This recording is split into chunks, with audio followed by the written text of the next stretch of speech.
Hey everyone, and thank you for joining Candid Convo with Crystal. Um, let's get it going. I'm so excited to have these lovely ladies here tonight. China Lee Simmons, introduce yourself. Hi, ladies. I'm China Lee Sims. I am an actress, director, and now producer.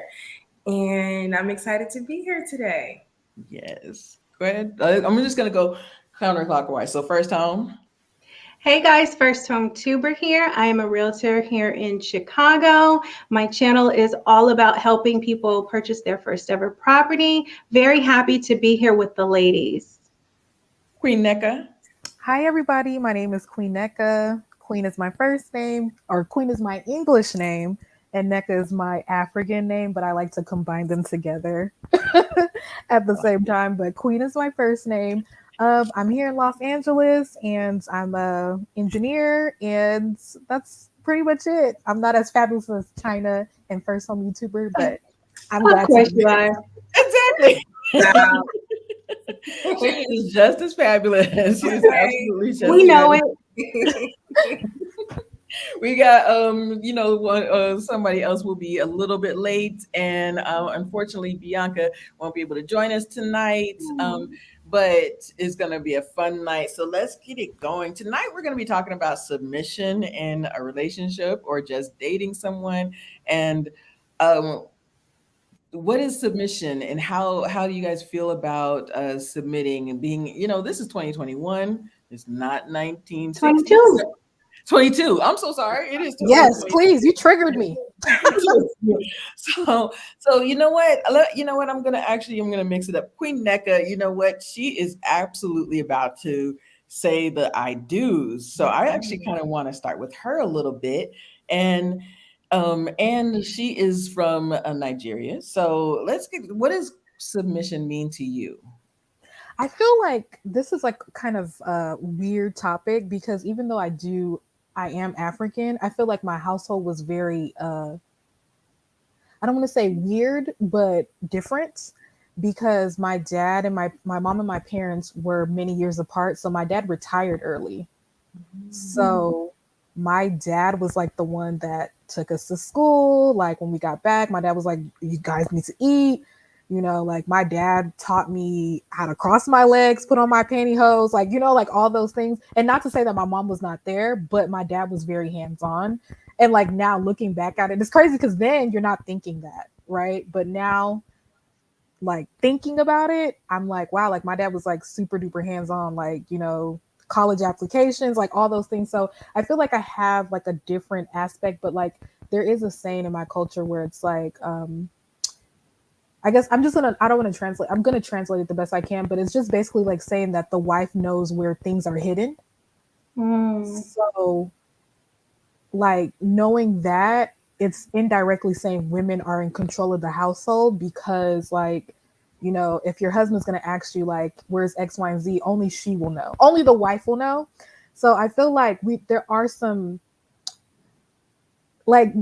traditional things that, like, like you serve the man first. Like if you guys were like in a open setting or something, like at a function, like obviously you would serve your husband and things of that nature. There's like little things, that I grew up, but it wasn't so like, um it wasn't so forceful. Like I would just say this, like my dad and my mom, I'm Catholic, I was raised Catholic, but I didn't really get into my faith until like my 20s, like mid 20s. Like that's when I like started reading my Bible on my own without my mom forcing me, going to church by myself, like things of that nature without being forced.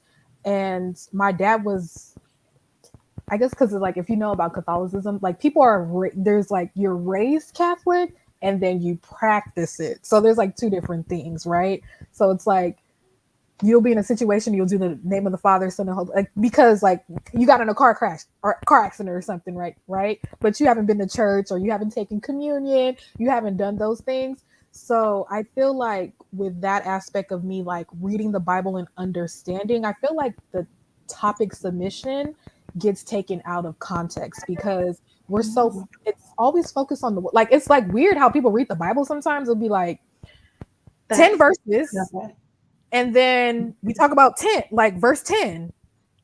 and it's like 9 verses before that, and it's Right. like it's really weird because like even with the whole submission talk, like it really, I wish I can just like pull it up right now, but it really irritates me when we talk about like women are supposed to submit when it literally says like the biggest thing is men love your wife as Christ loved the church. And people really like, I feel like when people just completely hop, skip, and jump over and just forget that sentence, it really irritates me. And I will say, like, I'm a womanist, so Same. I I feel like I had to kind of be that way because like I'm the first daughter, but there's 6 men before. I have 6 brothers before me, and then I have a brother after me, and then I have a sister. So me and my sister were extremely close, but like I said, there's a lot of male energy. Mm-hmm. So that, and I also feel like sometimes in some ways my dad actually didn't really know like what to do with me, like at first, because he was just like he had sons, so Right. like he didn't really like, like he was just like, okay, like, well, girls are supposed to wear dresses, so he enforced that, and like till now I still wear dresses, I don't wear pants. It's like crazy, like people get mad like, oh, but I don't. I call them leg prisons. But That is so funny. That is so, I'm gonna write that down. Like, Prison. but I feel like that kind of shaped how I view things, just because like, like my brothers got to do pretty much whatever the heck they wanted, and then like, sometimes I would try to do something and my dad would say like, that's not what you're supposed to do, da, da, da, da, and stuff like that. So I feel like that made me, shape me. But I just feel like submission is just one of those things that I think people kind of want to label on women, and it really is for both partners, Wow. because there's going to be there, well, I'm sure, Crystal, you're gonna dig into this later, but I feel like relationships are so like transactional. It's more like, what can you do for me, instead of like, what can we do for each other. And I feel like that's what's like a little bit problem, because everything's one sided. It's like, okay, I'm a woman, so I'm supposed to submit. He's a man, he's supposed to pay all the bills, like, so it's just like there's no talk about anything else out of those two lanes, and that kind of irritates me. And I feel like me and my, I still call him my boyfriend, but because he has, I still say that because I like saying it. But me and my boyfriend, we've talked about like a lot of these concepts and things, and he's a bachelor, but he's like a different type of bachelor. Like he moved out early, so he's like a clean freak, he likes to cook, like all these things. Like I would say he's like a modern bachelor, where he like, you know invested in himself, and like, like, okay, like this is my house, I should clean it. Like, I'm hungry, I should cook. My clothes are dirty, I should wash them. So I feel like we've had these conversations. I don't know, I just feel like sometimes I feel very blessed that I feel like I haven't been in a situation where I feel like there's like this like gender war. Like I haven't felt like I haven't been in that situation, so I'm blessed that I haven't. But like I know, like my view, even like as an African woman, is very different than what a lot of people's African women's realities are. But I know like the whole like submission, because even like in the traditional wedding, I'm supposed to um I'm supposed to kneel down before my husband to give him something or whatever, and that is just like that's basically our I do, rather, like in the church, if you're gonna say I do. Uh, Mhm. so that's like our I do. So that's like what I would. That's like I guess a form of submission, and I'm totally okay with that. Like that's like a culture. My mom did it. My great grandmother did it. My cousins have done it. So I don't feel like angry or upset about it. But I just feel like this whole like submission thing, it irks me, because I feel like it's just very one sided. Like if God forbid my guy breaks his back or something, of course I'm gonna be in a position where I'm gonna have to take care of him, right? And then vice versa. So I just feel like sometimes this topic of submission is just like just one sided, and I get irritated by it. I don't know how you guys feel, but it irritates me a lot, and it like makes me upset, and it's just like, and then also too with submission too, that statement of submission, if you're not Christian, this doesn't apply to you in a sense. Mm. So like Interesting take.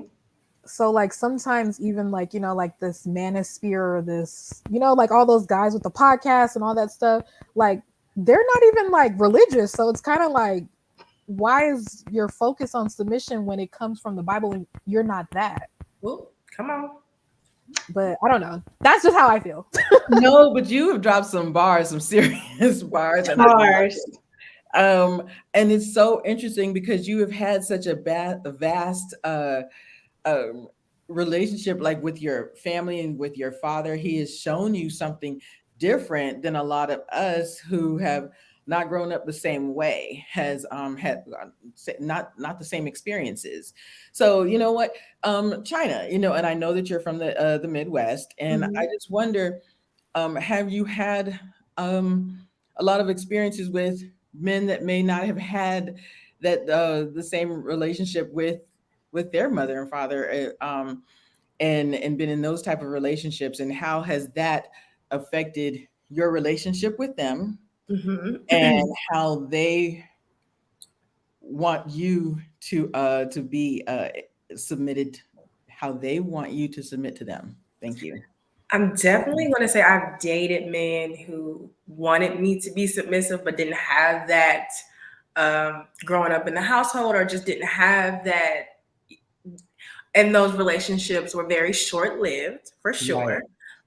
Because you want to go where where you feel vulnerable, where you feel okay to be submissive. For me, it's not about what it looks like, it's really of how it feels. And Mm. seeing my mother be submissive to my father, I think for me, looking at my parents' relationship, and eventually after 23 years being divorced, Hmm. how does it get there? And then I think it becomes a load of being too submissive to do, all and everything, and trying to be superwoman and be here, and bake cookies and be sexy and still have dinner ready and have the house clean. And my father, of course, he provided well over. He was an engineer. My mother was a nurse until she decided she really wanted to focus on her children. But I think that seeing even their dynamic let me know that if I'm going to be submissive, which I don't have a problem with, it needs to be a safe space. It needs to be a place where I can come and I don't have to be strong, tough China when I'm at work. I want to come home and relax. I want to lay that at the door. I want, maybe tonight I cooked dinner last night. Do you feel like doing dessert? Do you feel like putting the dishes in the dishwasher for me? And being submissive is give and take.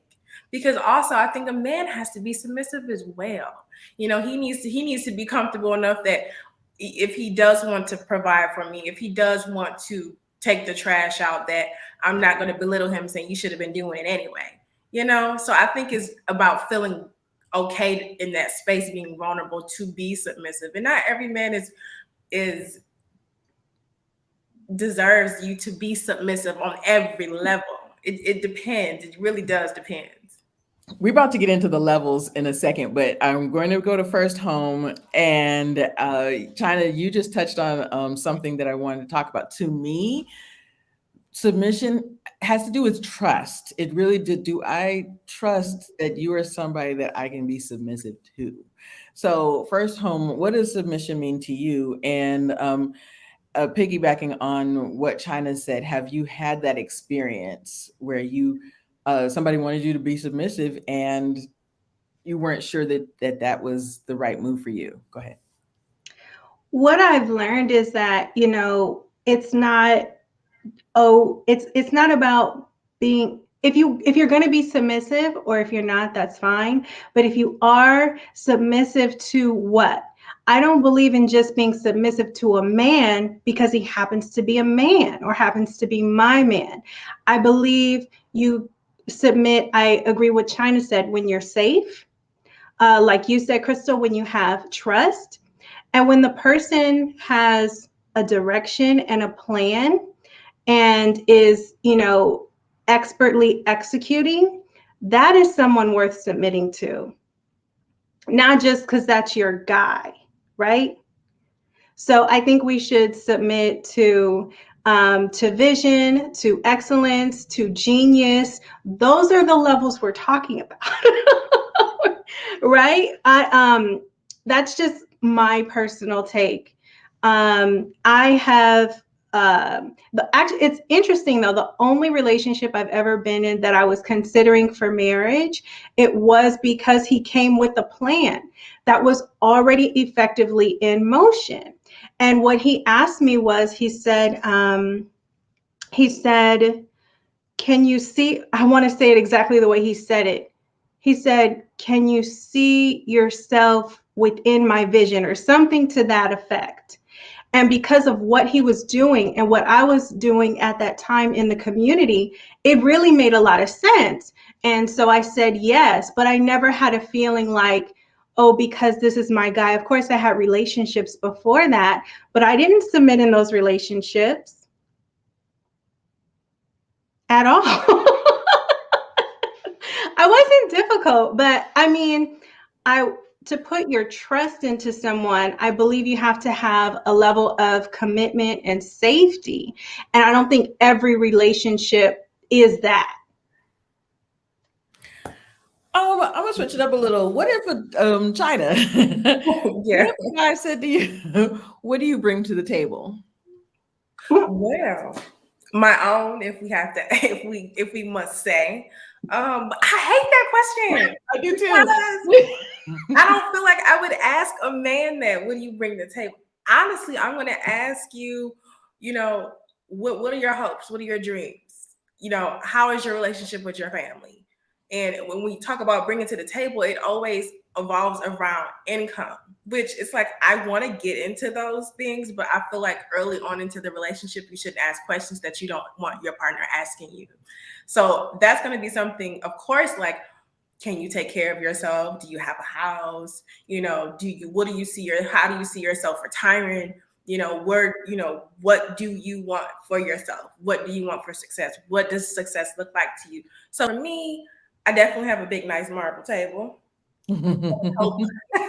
A man. This is so That classy. question, it's throwing me off. I What know. And sometimes y'all, when it you guys, is so taboo to it ask is. someone that to me. I don't know because I bring a lot. And sometimes as soon as I start listing it off, I'm either going to come off intimidating, which I'm not intimidating. I think the individual I'm speaking to is intimidated.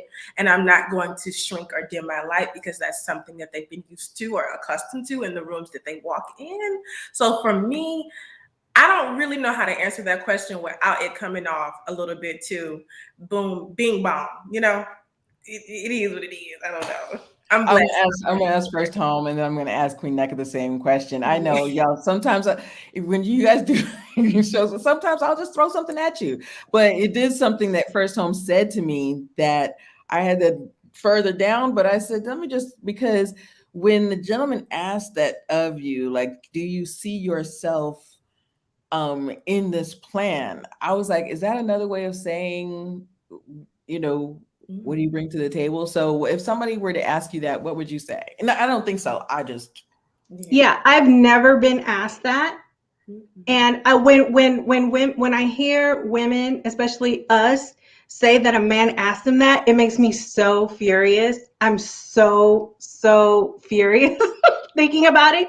But no, what he meant was it was a situation, and also it was out of the ordinary in that our first communication, when he reached out to me for the first time, he said it was like a Tyrone. And he said, he's in a very serious faith, right?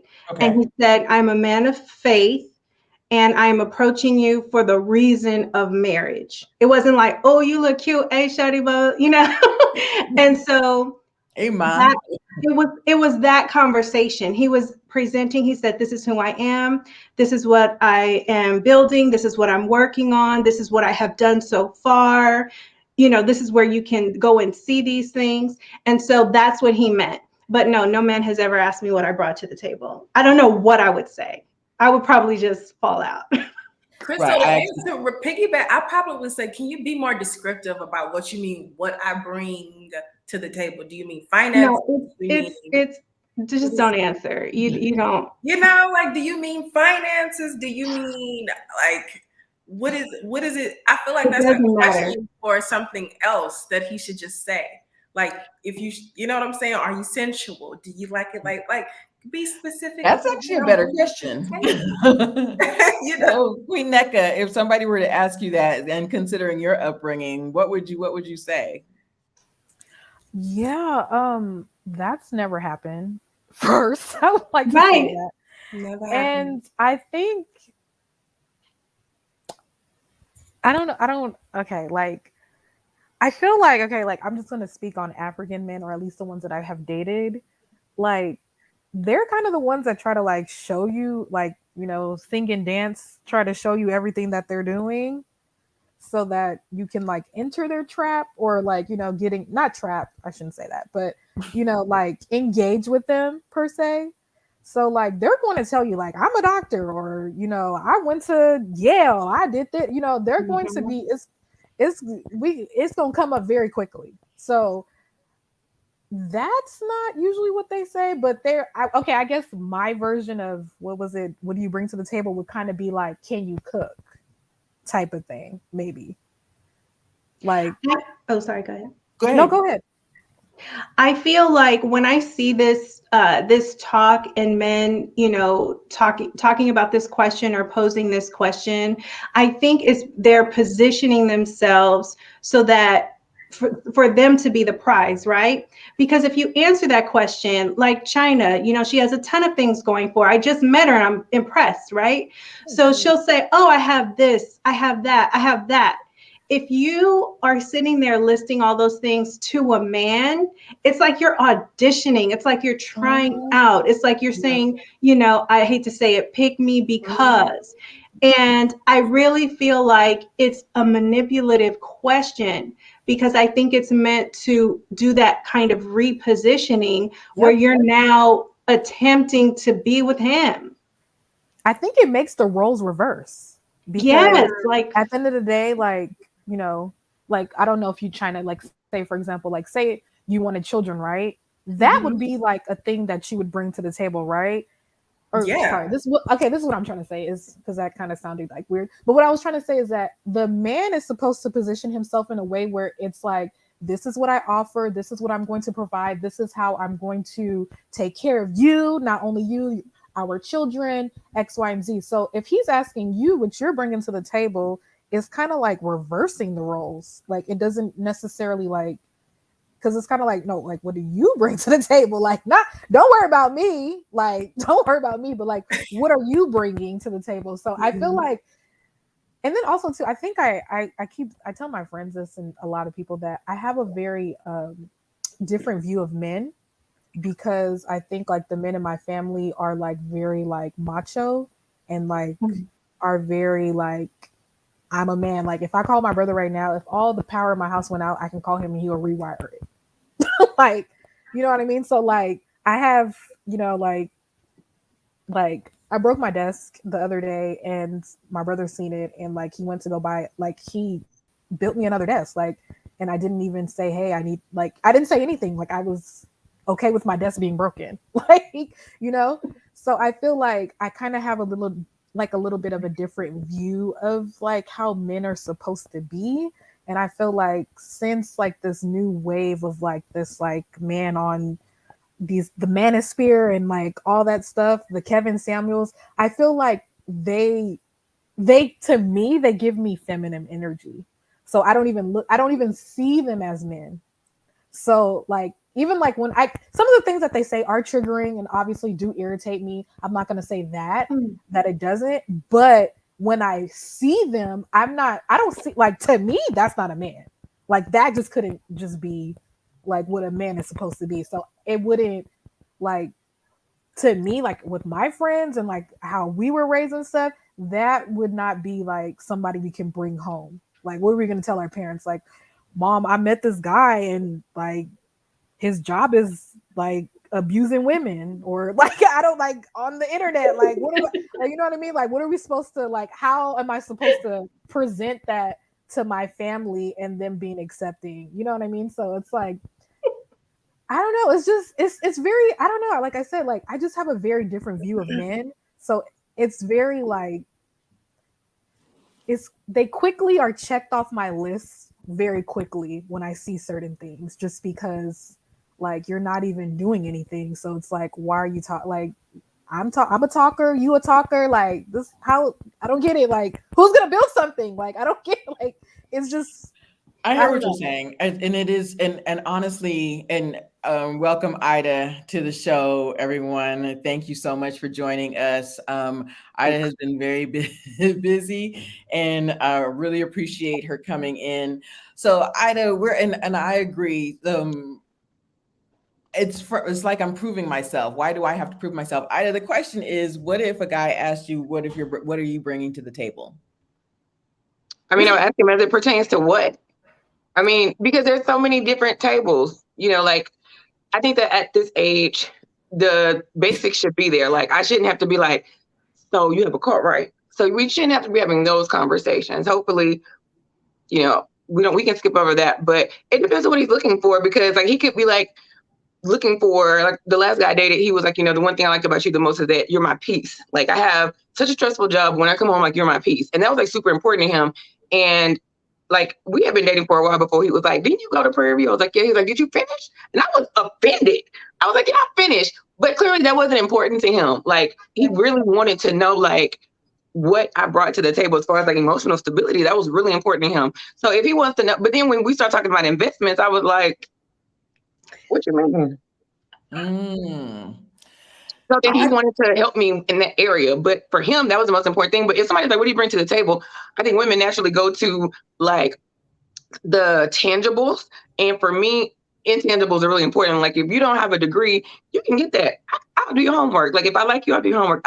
Listen, I have at least 2 degrees up there that my name should be in the fine print. Okay. But what I'm saying is that intangibles, we can work on like you should have like you have moral character and all of that stuff. Like when you ask me what he brings to the table, like they're never like, I'm very ethical. But I would love to hear that because that's important to me. So I would need to know what table we're talking about. The dinner table, the communion table, the breakfast table, the lawyer's table. So to me, then he needs to rephrase it. So to me, Yes, I 'cause think I am that's just the a whole triggering table. question for everybody. Yeah, yeah. We'll say it again. Don't ask that. Don't even ask that to me. I never ask anybody that. Yeah, you wouldn't I even think ask. there's another way to say it.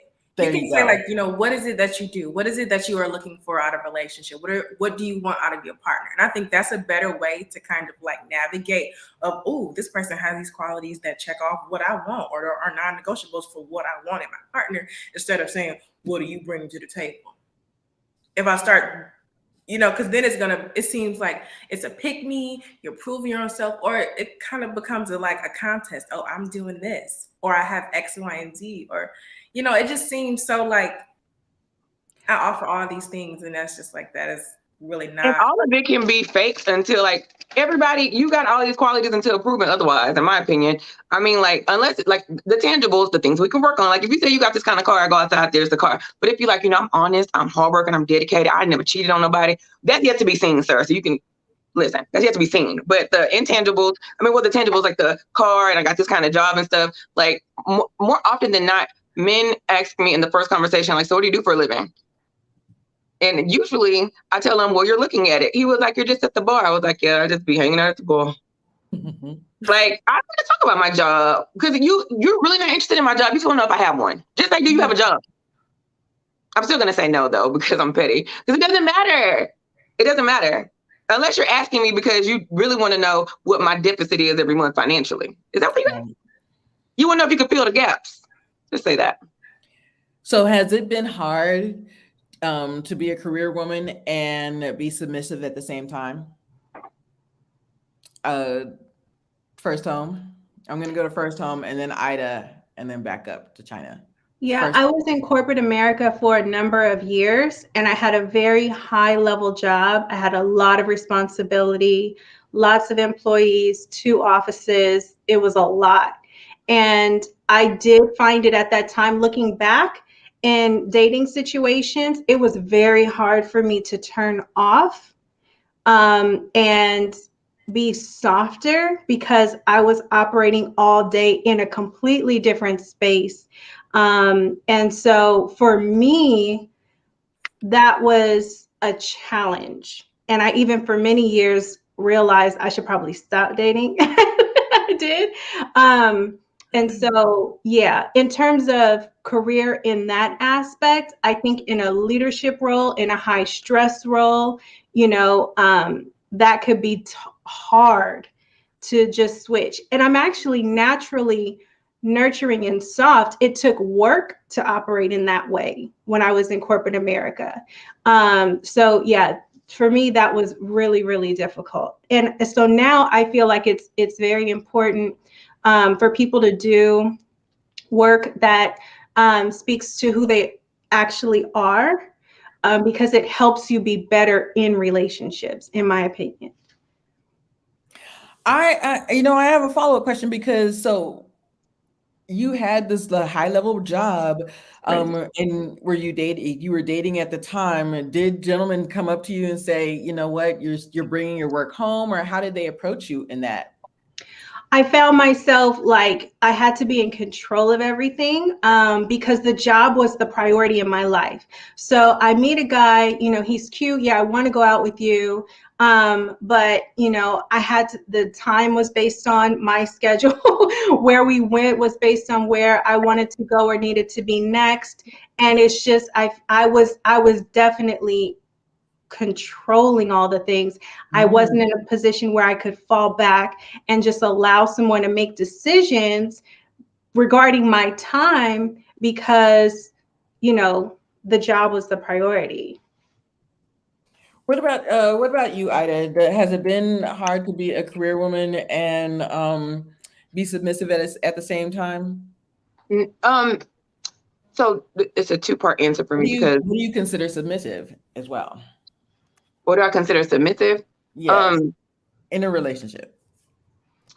I think that a certain level of like for me, some things I just don't bother me. If I care about you and I like you, like every guy I've ever dated, the first thing about the third week we've dated, you ever think about growing your hair out?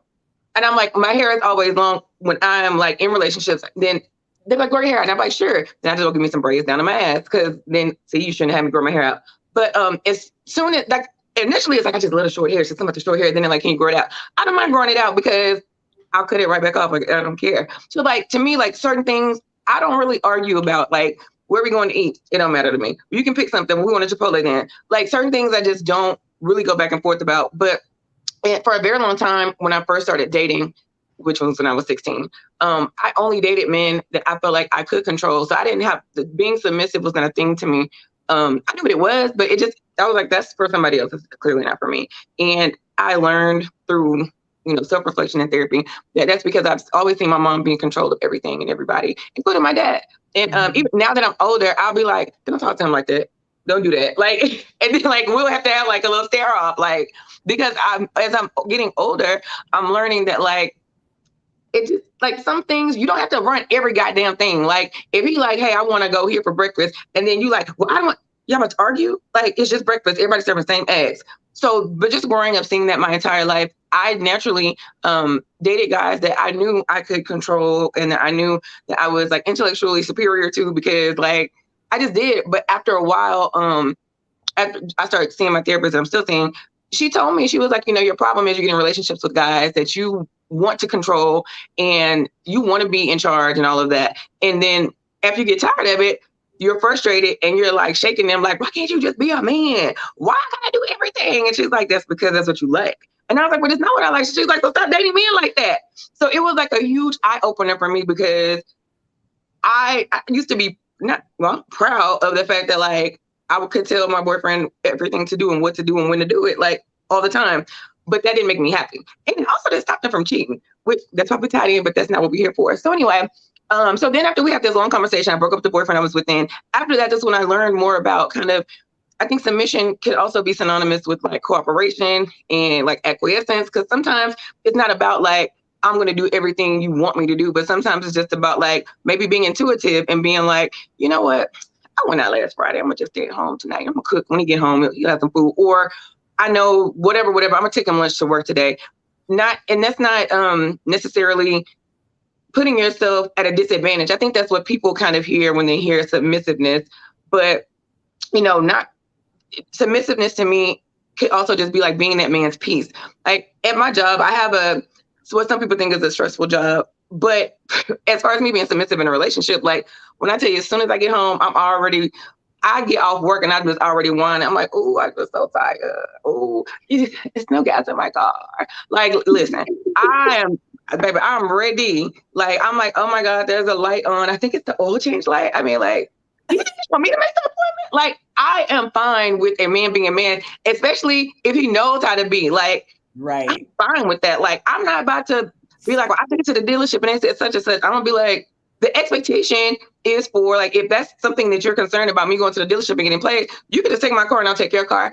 Just small things like that. But like, I don't think like in my last relationship, I think I learned a little bit more about, I guess, submissiveness. Like my boyfriend would be like, you basically listen. He got me wearing midi dresses out here now. If you don't know what a midi dress is, it can be sexy, but it stopped at the kneecap or right in the middle of the kneecap. And that's never been me because I've always been like, but my legs. And he's like, exactly.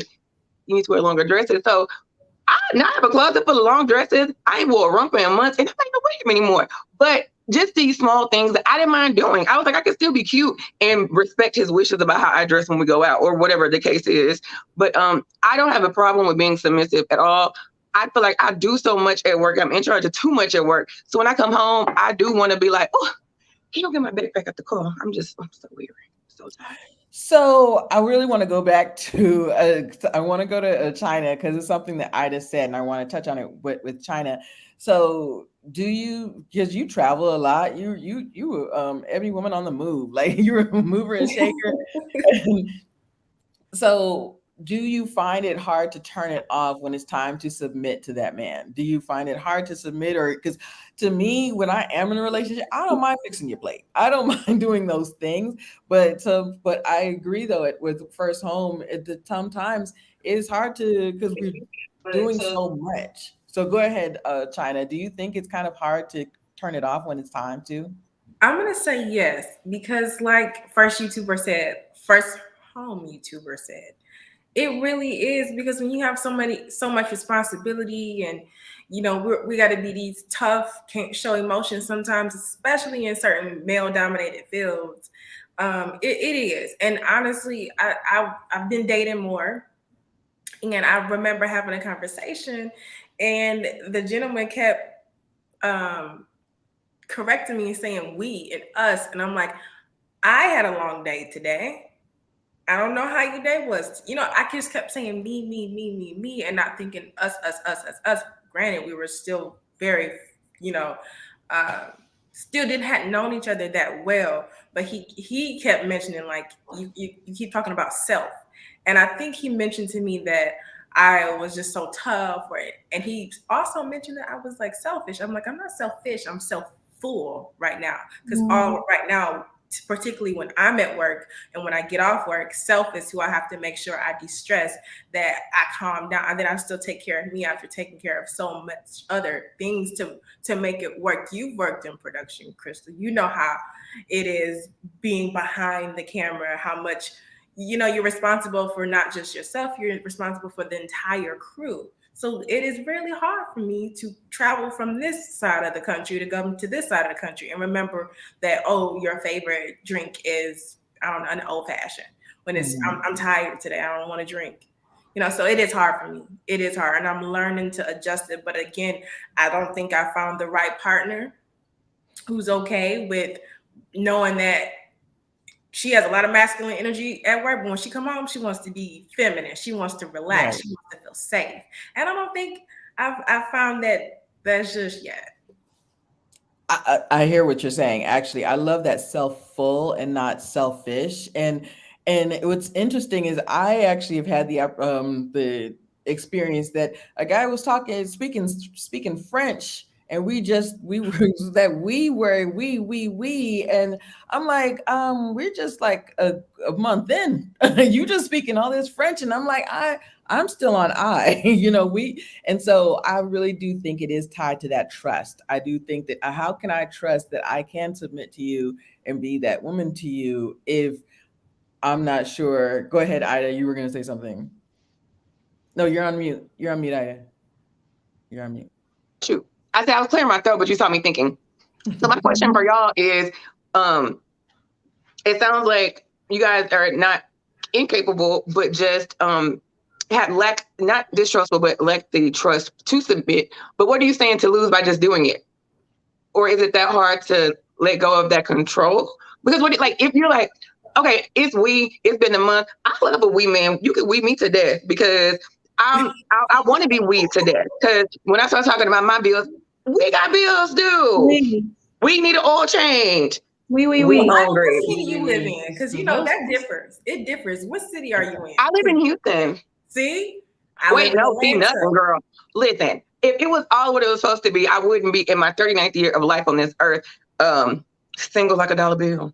$100 bill, that is. So, but what I'm saying is that I feel like I'm a person that's like, I don't ever want to walk away from a relationship feeling like, well, maybe I should have, well, maybe I should have. I'm all in. Once you tell me we're exclusive and you want to date, I'm all in. Like, okay, well, let's do it. Let's date. I don't have like these benchmarks because honestly, like, I don't need somebody putting no benchmarks on me. Like, what if a man was walking around here like, listen, she gonna have to cook at least 17 meals before she meet my mama. Like, I think that we have these sometimes imaginary like benchmarks. Like, what would be the turning point where you could be like, you know what? I can be submissive. Like, it's not a time. It can't be a timeline, because if that's the case, like, it just doesn't work that way. But so what's the timeline for y'all on when you think you could? And do you think that you have anything to lose by just doing it? I would say this, maybe it is how I was raised, but culturally, submission and things of that nature is not going to happen as boyfriend and girlfriend. Like, that is just literally not going to happen. Like, like, it's just not going to happen. It cannot happen. I can't even imagine like my younger sister, because she has a boyfriend, like submitting to her boyfriend. Like, that would just, no. So can I ask you a question? I can't see your name. I can't see nobody's name. That's Queen okay. Necca. That's Queen Necca. Okay, Queen. I'm gonna call you Queen. I'll put Queen in my name. I'm not gonna bite you. But so, and this is not a cap. Are you married? I'm engaged. She's engaged. Okay. She's gonna be married in December, actually. Hey. So my thing is, like, I don't want from a man. I can't say, and let me tell you this: the fact that you already engaged, you must be doing something right, sis. But for me, the reason why, and I'm not, girl, bye. Whew. So the reason why I'm like, I want to just be completely myself is because, yeah, it's after you break up and you're like, damn, like, you feel like you just, got scammed out of, so you got scammed out of your time and all that. You just feel so kind of empty when you break up and you've given all of yourself. But I don't want a man giving me a promise to pay. Like, listen, after we get married, XYZ, you just wait. No, I need you to run me that today. Whatever it is, I need you to run it me today. Like, it's like, starting a job without an offer letter. I need to see my offer letter first. So Well, I guess that's like, my thought about guys. Have you dated, like, because I guess this is to me, and I'm also realizing that I think it's really easier to date somebody where everything is very similar, especially with how you are raised.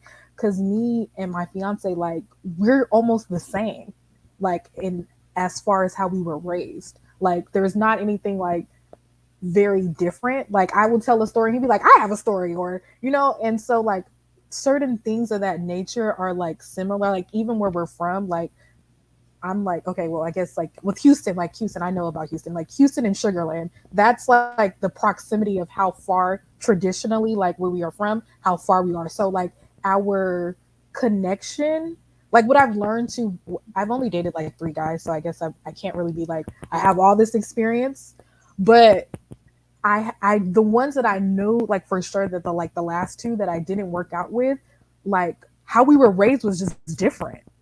And that was, like, very problematic. And, like, I don't want to say I was spoiled. I was overly loved. And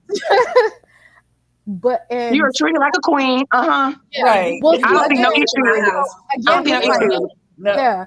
And y'all see, didn't again, grow up my in name, survival.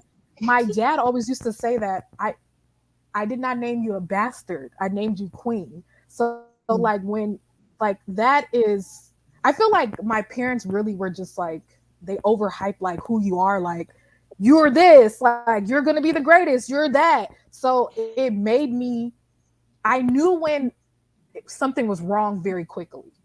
Like, you know what I mean? Like, no one could like yell at me because, like, I'd be like, my dad don't yell at me, so you're definitely not gonna yell at me. That's not gonna happen. My mom don't yell at me, so you're not gonna yell at me. My brother, like, you know what I mean? So I had that very quickly. So I know when to leave very quickly. I know when to go. Like, I'm very like, I will deuces you to death. I'll be so quick. But You that's will a part not. of your parents instilling in you that you are worth everything, queen. That's a part of them instilling that in you. You ain't got to take shit from nobody. That's a part of them instilling that in you. And that's really good. A lot of people don't have that. Mhm. That's what I mentioned that kind of in verse. Sorry, that there's a difference, but like there is a difference between people who grew up on survival and people who are grown up with just love. And but I Mhm. think even with someone doing the work, you can still come from a household where you had to grow up in survival and fall in love with someone who grew up more nurtured with love, with more support with the village, as long as that person is doing the work. And I don't like to always say Jay-Z, Beyonce, but Beyonce clearly grew up in love and Did more she about though? herself. Huh? We don't. Let me be quiet. Well, I can honestly say through some So industry I'm gonna friends. go so because I Did love you the think Jay convo. Z mama didn't It's grow up in like, London? She always had a blonde wig. I'm asking for myself. What was I'm the kidding. question? I'm kidding. What was I'm the sorry. question? so it's so funny that because my next kind of I'm gonna transition this because I really love how Ida kind of put this and being that men and women communicate differently. Do you think there is a negative stigma around being submissive? And Ida kind of touched on it when she said, "Is does should we change it to acquiesce or cooperate a little bit? It should because." When we really have this idea of submission, I do think that there is an old fashioned or there is just this traditional idea of submission that there is no common ground here. You know what I'm saying? Yes, we still are fixing the plate. We're still doing these but we as modern women that are out there being real estate agents and moguls and producers and we're doing all of these things but we're not going to be home at 5 o'clock to have dinner ready for you.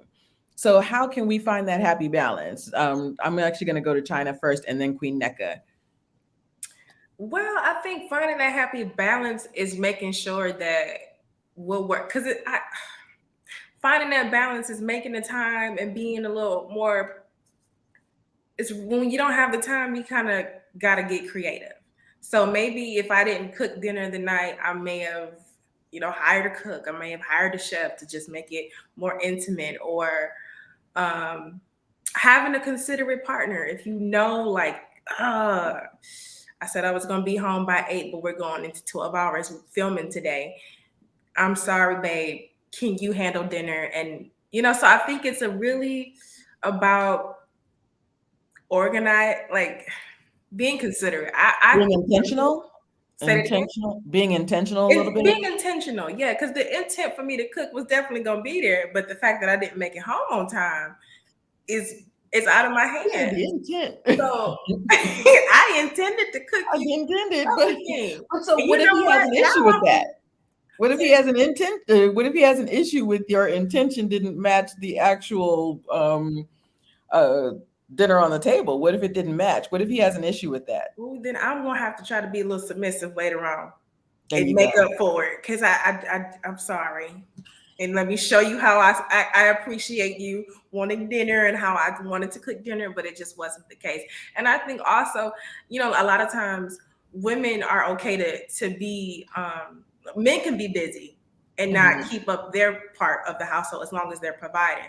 But when women do it, because we're so conditioned to think that we also only have to take care of the house, that when we're not able to take care of the house, now we not 5-star Betty. So Right. it's like just having a guy who understands, or having a partner, excuse me, that understands if we're both in our, if we're both trying to be successful, whatever that may look like in your career, then sometimes dinner may fall short.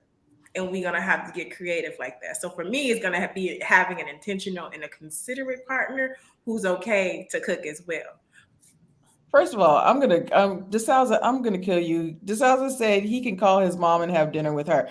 I'm gonna, The comments have been cracking me up all day. I've been so, reading them. so and I'm gonna go to first home because I really appreciate your point of view with it. But first home, Monique said my boyfriend grew up in the Fifth Ward of Houston, rough, and I had a quite a privileged life. It has been something to work through. How would you be able to work through that if you had pretty good life, and you get with a partner that doesn't have such a good life? How would you trying to find that happy balance of having that being that submissive lady and being with somebody that's not or doesn't know that privilege? Go ahead. I think that it's important to understand how that has affected them in the same relationship I was just referencing. I'm gonna talk him up. He's gonna call or something now. But in my previous relationship that I referenced, it was kind of the same thing. And so he was coming from a scarcity mindset. It was everything was to prevent being poor again. It was poverty cannot happen to my children because I lived it and I just can't. You know what I mean? And so that understanding that helped me understand him. Um, it can create some conflict. Growing up, I always thought like the fairy tales, like, oh, it doesn't matter who you are or where you come from, if two people love each other. But what happened to us, what we experience, does affect, who we become. And so now I feel like it's important to understand how that has affected that person in terms of how they operate day to day.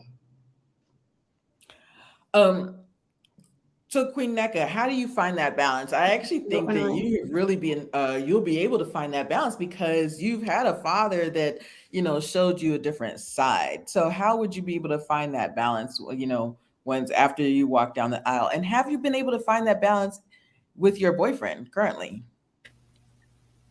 Well, um, we've talked about like these topics a lot, so I feel like that's also communication. I think is what submission is built on. That's kind of how I feel, because if I don't know what he wants and he doesn't know what I want, like how are we going? How am I going to submit if I don't know what he's expecting from me, and how will he submit to me if he doesn't know what I'm expecting from him? So I feel like communication is definitely like a big thing, and I feel like a lot of ways my boyfriend is similar to my father. Like he wants to be like a hands-on dad. Like I see how he is with his nieces and nephews.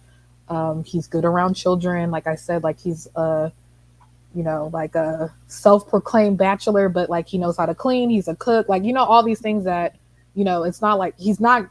I feel like too sometimes with this generation, it's like almost like we're getting married like for like, oh, I'm gonna get married to her because she can cook. Like that's not everything, and not everything. And like to me too, because I am African and we see crazy stories all day. Like I could kill you because you having me responsible for everything that you want to eat, and I might not like you. You know what I mean? So it's just like it just sounds weird to just put your hope. And I just feel like too, just in life, I think yes, like with God's grace, we're going to be healthy. We're going to live, till 90 and all those things. Those are great things that we definitely want. But I feel like we also have to be realistic with life because things really do happen. Like if COVID didn't teach us anything, like roles, completely reverse. Like, like in the beginning of the pandemic, pretty much if you weren't like a nurse, you wasn't working, right? So like, or a doctor, I guess, or just in the medical field in general.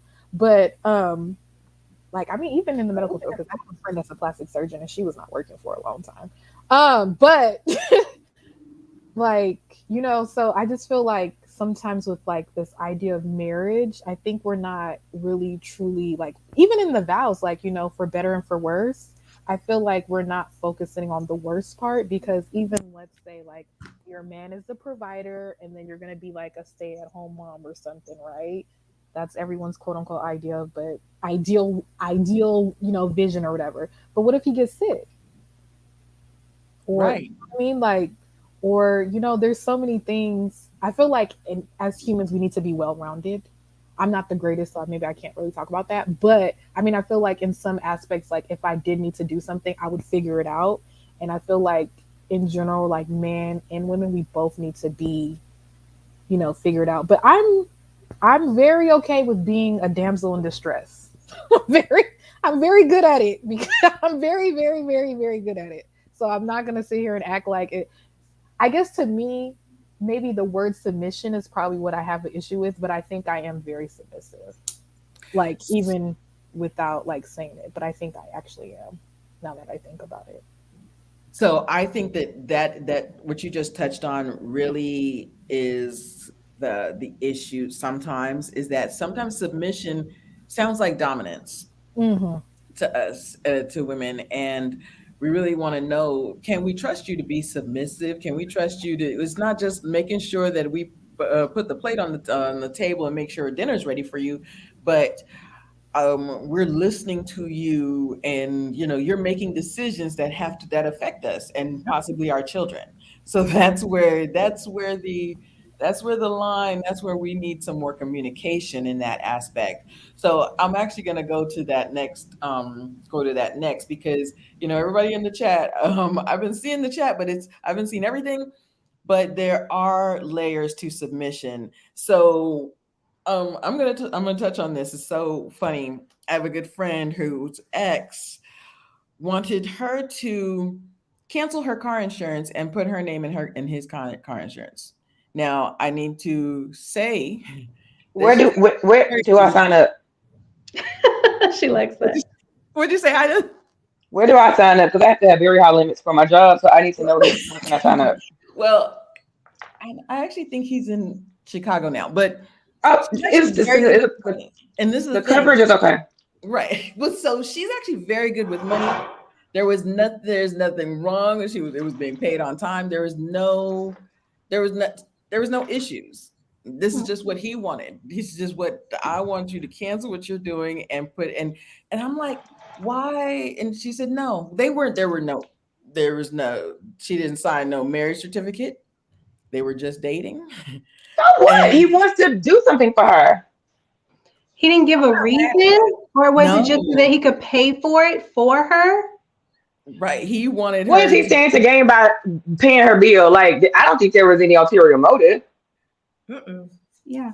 Y'all send all Okay. these people who want to pay bills to me, and Okay. the I kids got come you. with I it. got you. So to me, I feel like if we're not in well, if we are just beginning a relationship and a man asks me to do that, or a man asks me to turn my finances over to him, that's a form of dominance. What do you guys think of that? No? I Well, think that's define him finance. paying bills and him asking me to put my check in his account. That's two different things. Him paying my bills, that's just, I mean, first of all, thank you. No questions asked. You like, well, now we need to open an account together. Both of our checks. No, hold on, hold on. That's two different questions. If we just started dating and you're like, well, how much is this bill? How much is that bill? Um, the last guy I dated told me, he was like, I do want to know how much all your bills are, because if we go to the next step in our relationship and we get married, I need to know that I can pay all your bills, because as a husband, that's my job. So he wanted to know how much my bills were. He never asked me how much I made ever, but he did start taking care of expenses for me. He would, whatever I needed with my car, whatever, like when I did, my insurance was up for renewal and I had like a fender bender. He was like, well, let me get prices on my insurance. You can just put your car on mine. He's like, I need to know all of these things because eventually all of this is going to be my responsibility. But in the whole time we dated, he never asked me how much I made. He never asked me what I was doing with my money. When I would go out of town, he's like, it's a walking around money. Like, because he's like, this is, if you become my wife, this is what it's going to be. Your money is not my concern, but your expenses are my concern. So I don't, but let me also be clear. Absolutely. Anybody in the comments, you could go to my DMs today and offer to pay a bill. Sight unseen. Thank you. First home, what do you think of that? Do you think there are layers to finances or layers to submission where finances are concerned? Yes, I think all the submission, the financial submission, all the dress submission, the hair length submission, it has to be tied to a level of commitment and responsibility that that person is taking on, and then you submit to that.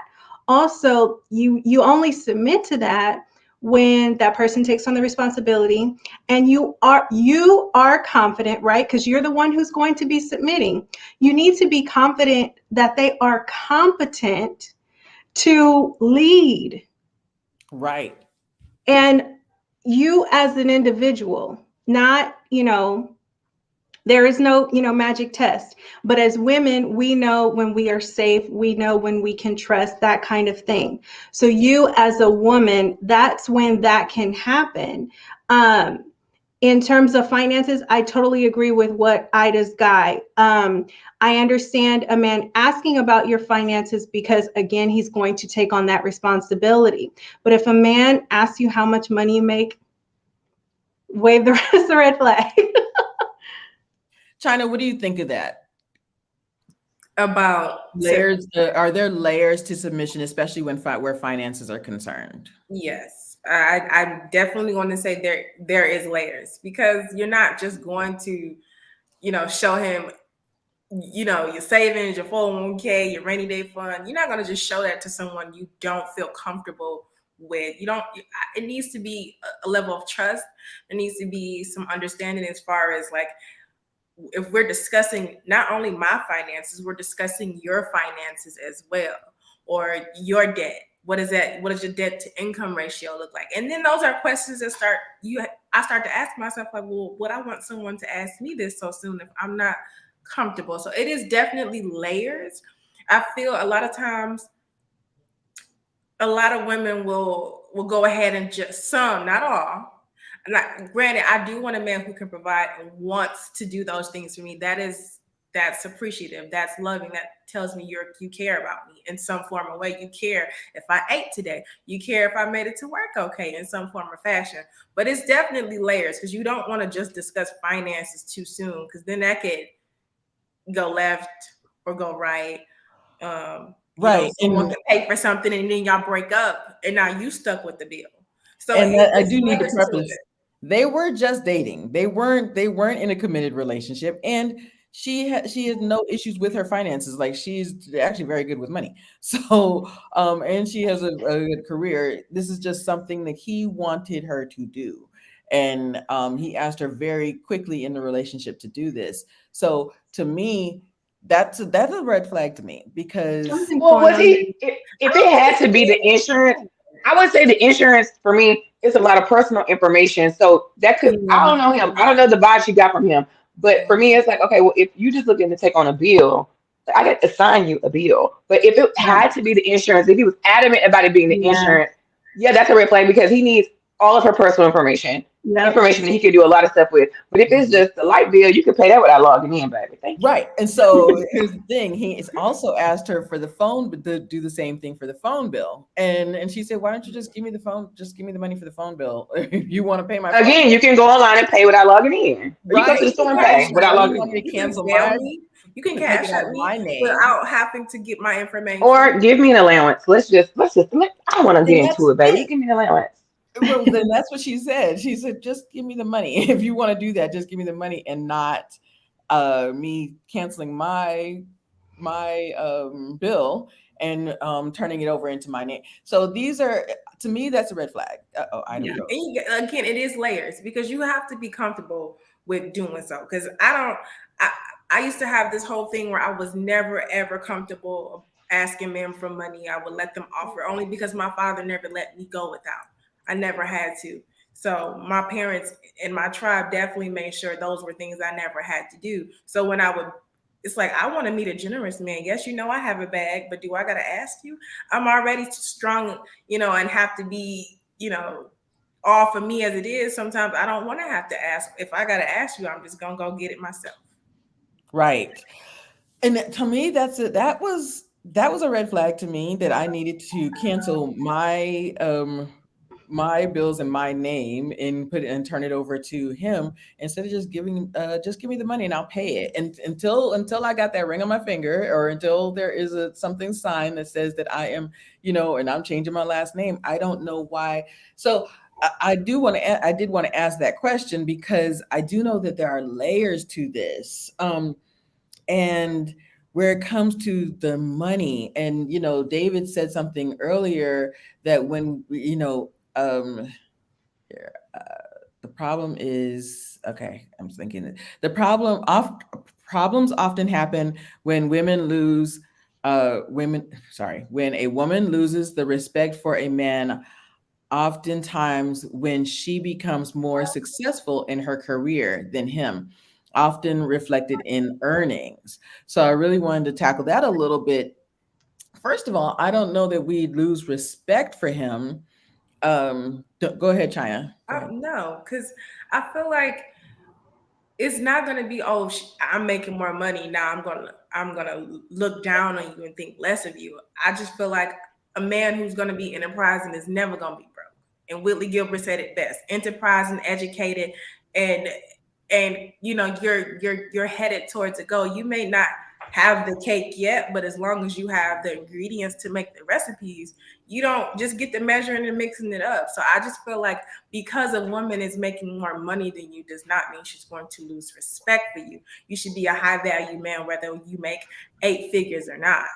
So it's all about the mindset. You losing respect for yourself if you think your woman doesn't respect you because she makes more money.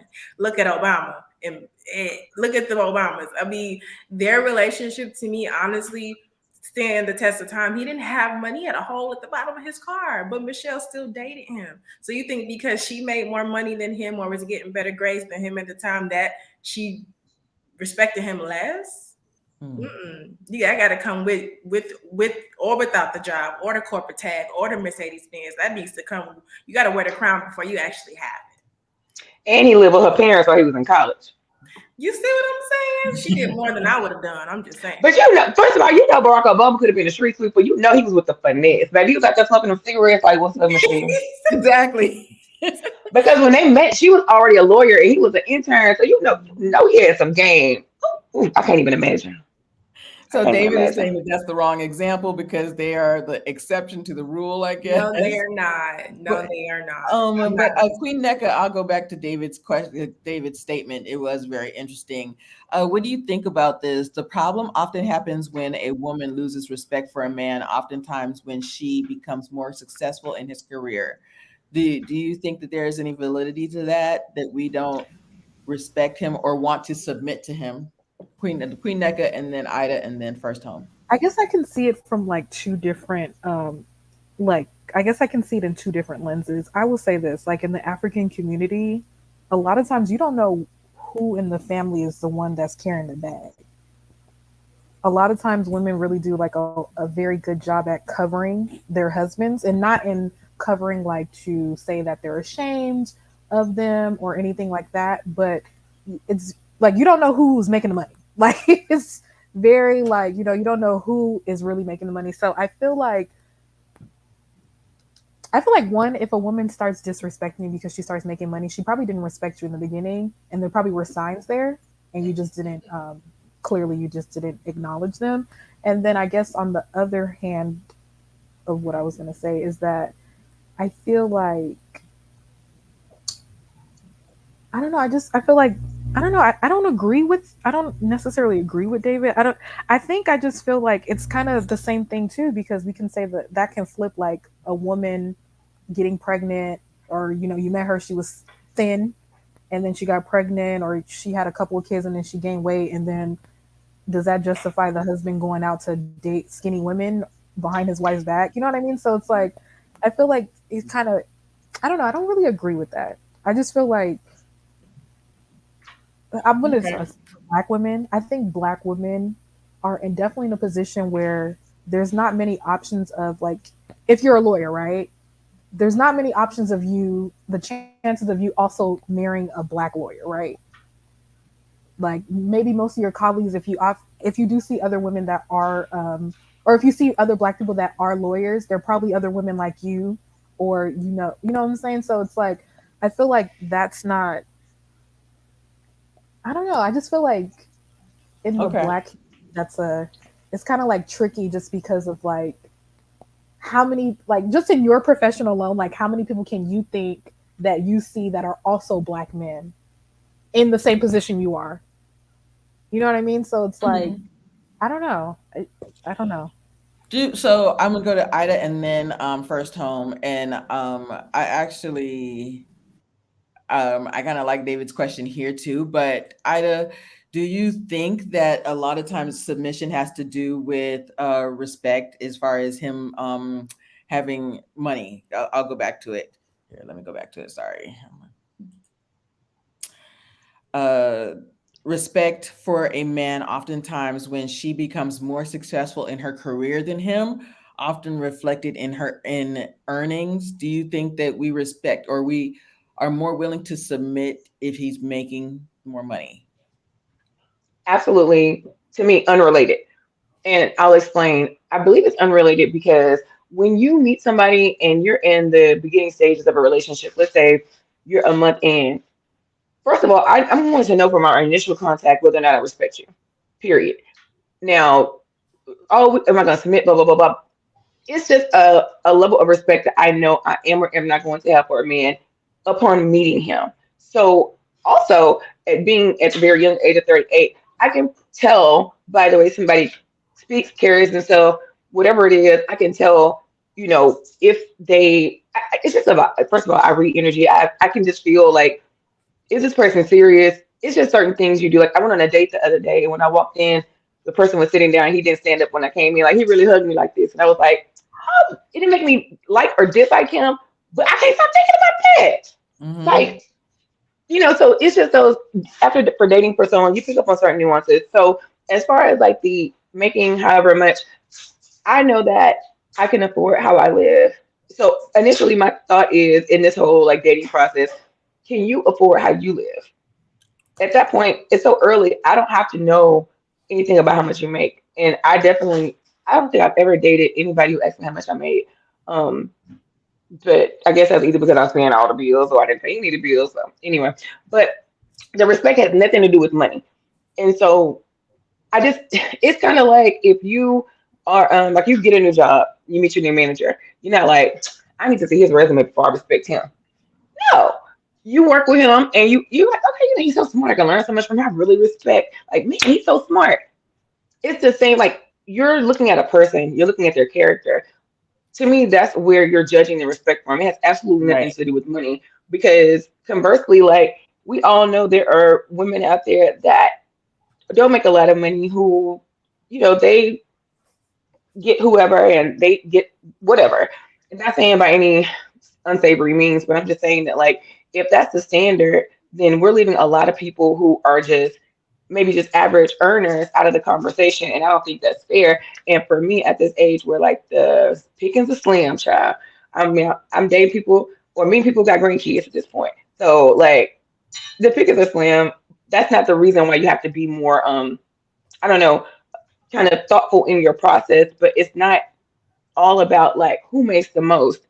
Now to answer his second question, about if I made 200,000 and he made 45K, I don't really see why that's a question. Like I said, I'm not I'm not saying money is not important. Obviously, we have to live. But I think what's her name, Tabitha Brown? I don't know if that's her last Mhm. name.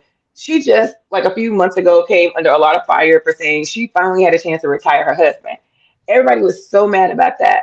She was like, okay, let me be clear. He's no longer going to be a police officer, which is a very dangerous profession. But now he gets to pursue his dream of like starting, I think, some youth focused group, where basically he can pursue a passion and not a paycheck. I don't see anything wrong with that. Am I going to do that am I going to do that or am I taking that mindset on when we're dating? No.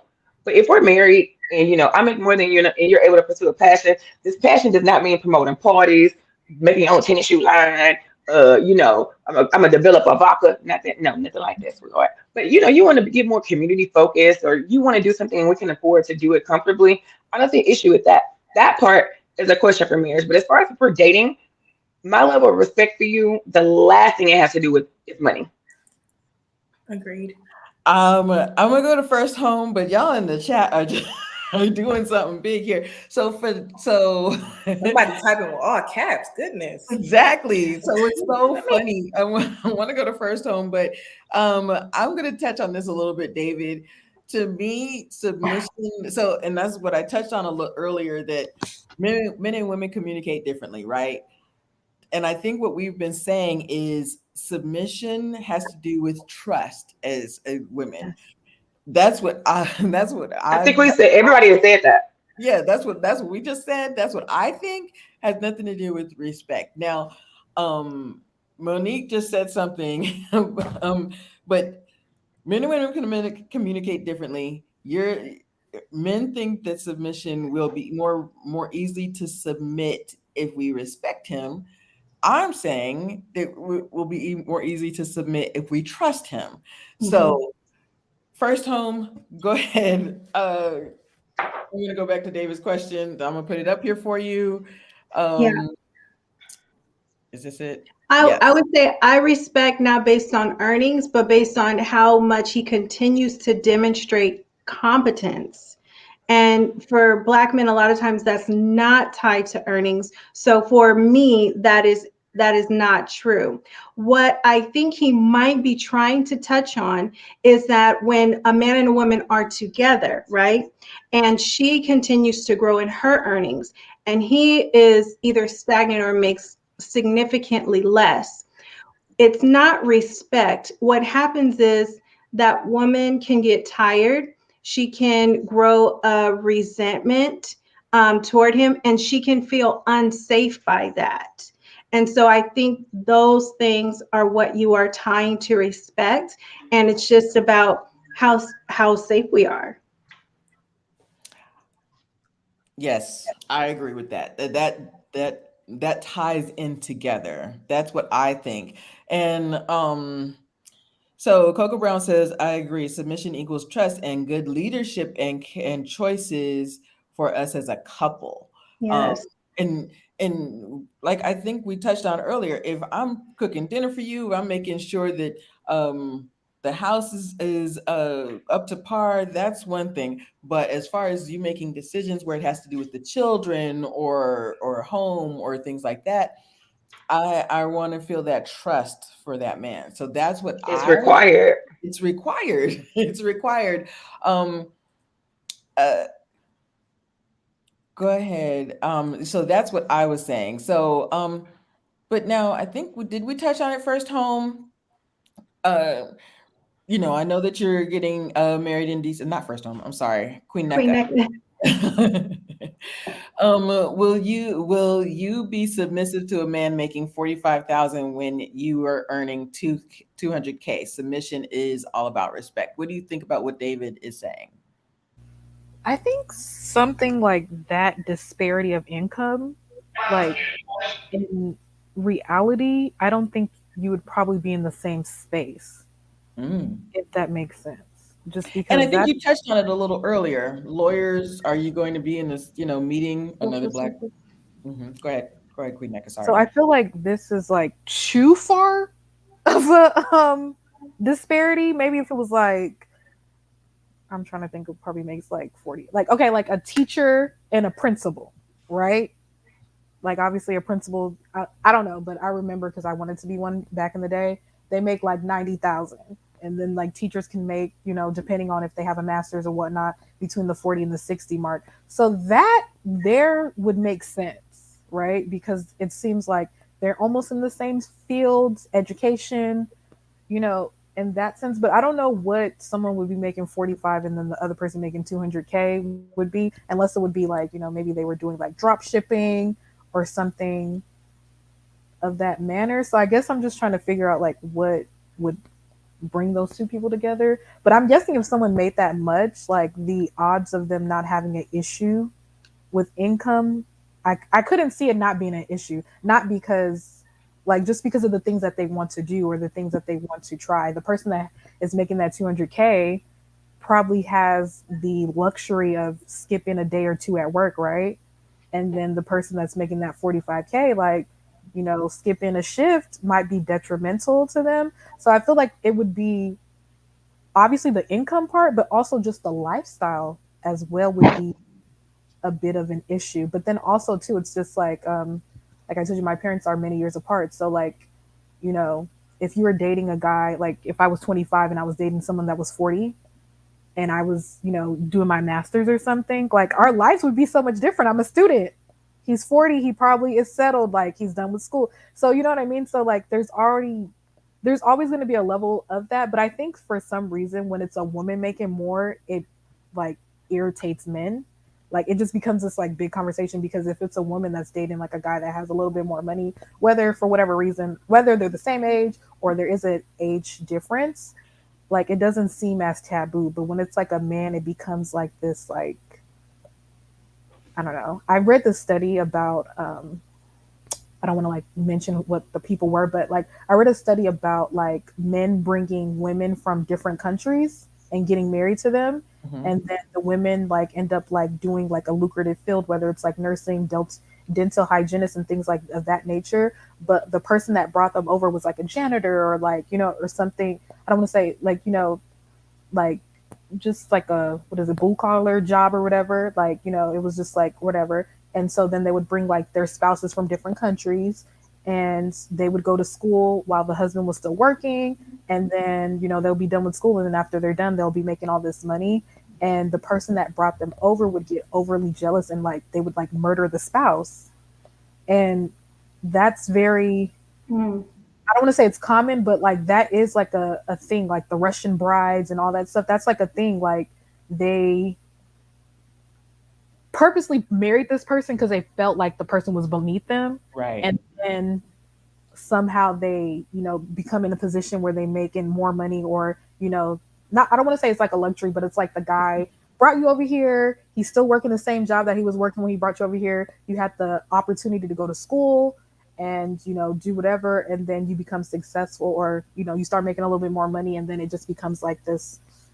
I feel like the power shift always happens when it's like the woman making more money. Like it never happens the other way around. Like it's always like very like problematic when it's the woman. So I feel like sometimes too, like with this like conversation, I think we have to be like a little bit more realistic. Calling a guy dusty is not the worst thing in the world, but maybe murdering your spouse because they make more money than you is like probably, like it's, I feel like we kind of like focus on like the little thing and there's like bigger issues. It's just kind of like when like a woman can be like, "Oh, I hate men." And then it's like it becomes like this like people get so angry about it, but like when you hear like the rationale and why they have this, view, it's like I don't know. There was a tweet that I read the other day and it was talking about how parents don't allow their daughters to go out like late at a certain time, but they allow the sons to like go out.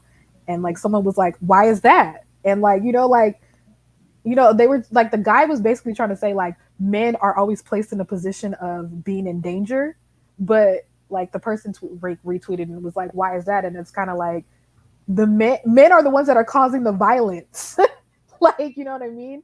And so Wow. it's like sometimes I feel like we don't really dig deep in certain conversations. Like we just like talk about it like very surface level, and we're not really talking about like what's really like really going on. But to me, the 45 and the 200K mark, I feel like man or like I feel like in that situation, I don't know like where the meeting of the minds would come, if that makes sense. I don't know.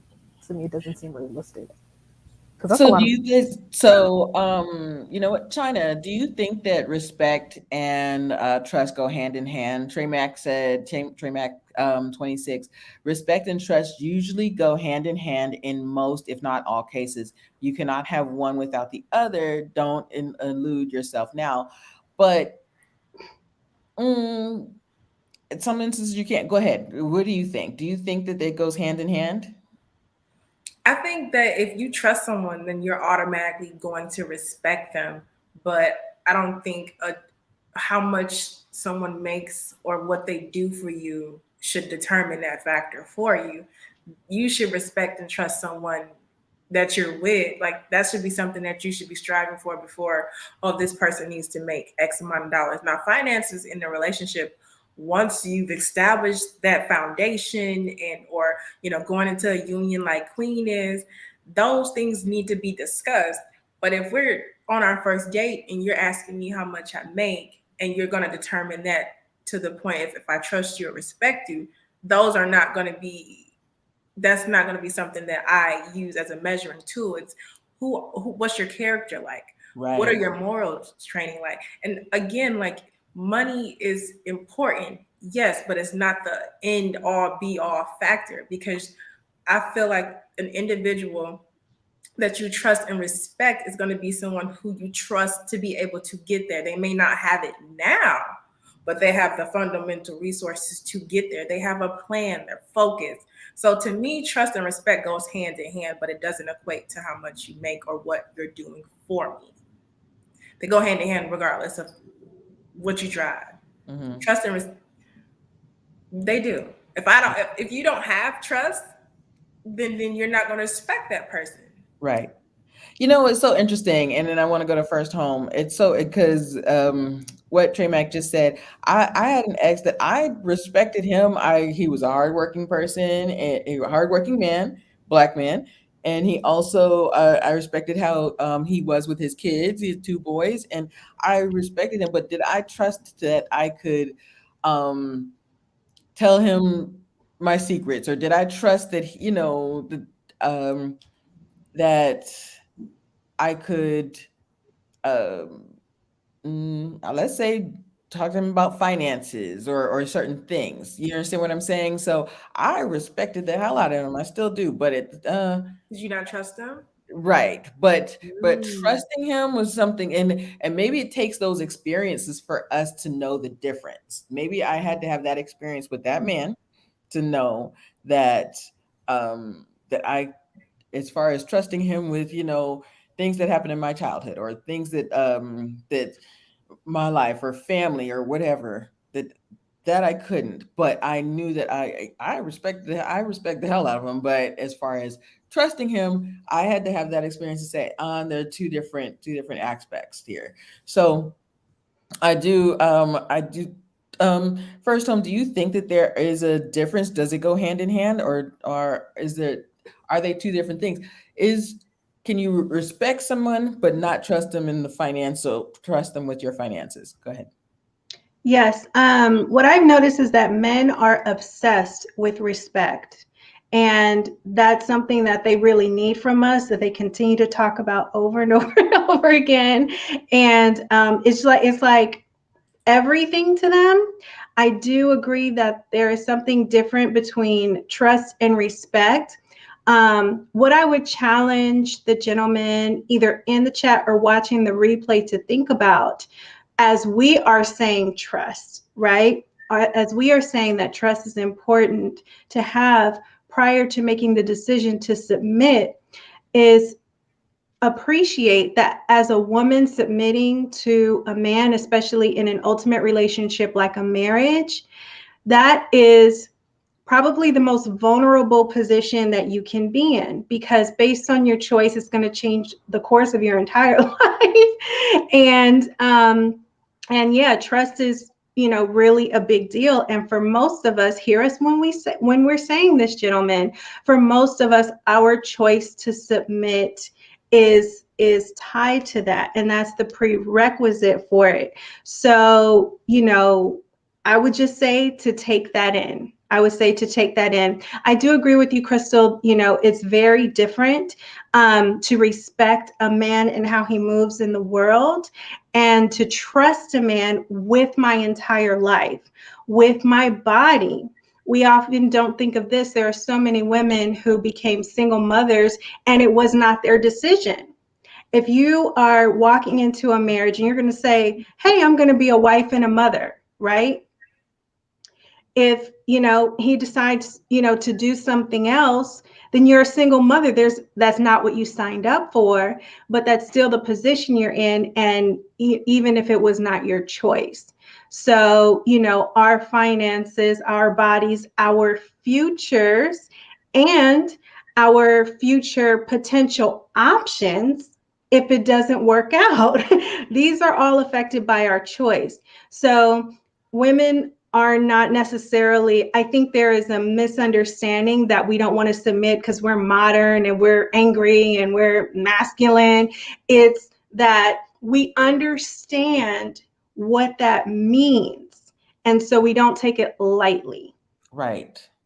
So I actually want to we've been on this topic a long time, and I really appreciate it. And actually, I've been starring these comments because these are so good. Monique, she touched on something a little earlier. I really want to go dive into this idea of this feminine versus masculine energy, this topic that and first you said it, you're definitely you're a real estate agent. You were running to offices. You were doing those things.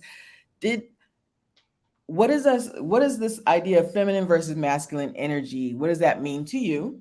I'm just going to ask the blatant question first, and then we're going to dive into it a little bit better, dive in a little bit deeper. Go ahead. For me, naturally masculine is more logical, aggressive, and I see feminine and masculine as just two different sides of all of our humanity, men and women. So the masculine attributes would be, logical, strategic, aggressive, leadership, that kind of thing. Feminine would be, nurturing, creative, that kind of thing. How most people, would use the definitions of those terms. And I'm glad you came back to me on this question because I was operating in the masculine when I was in corporate America. My life now as a realtor, I love it because I feel like I can be my whole entire self. And at all times, which is beautiful. I love it. So I'm not, operating in that now. I don't have to, which is great.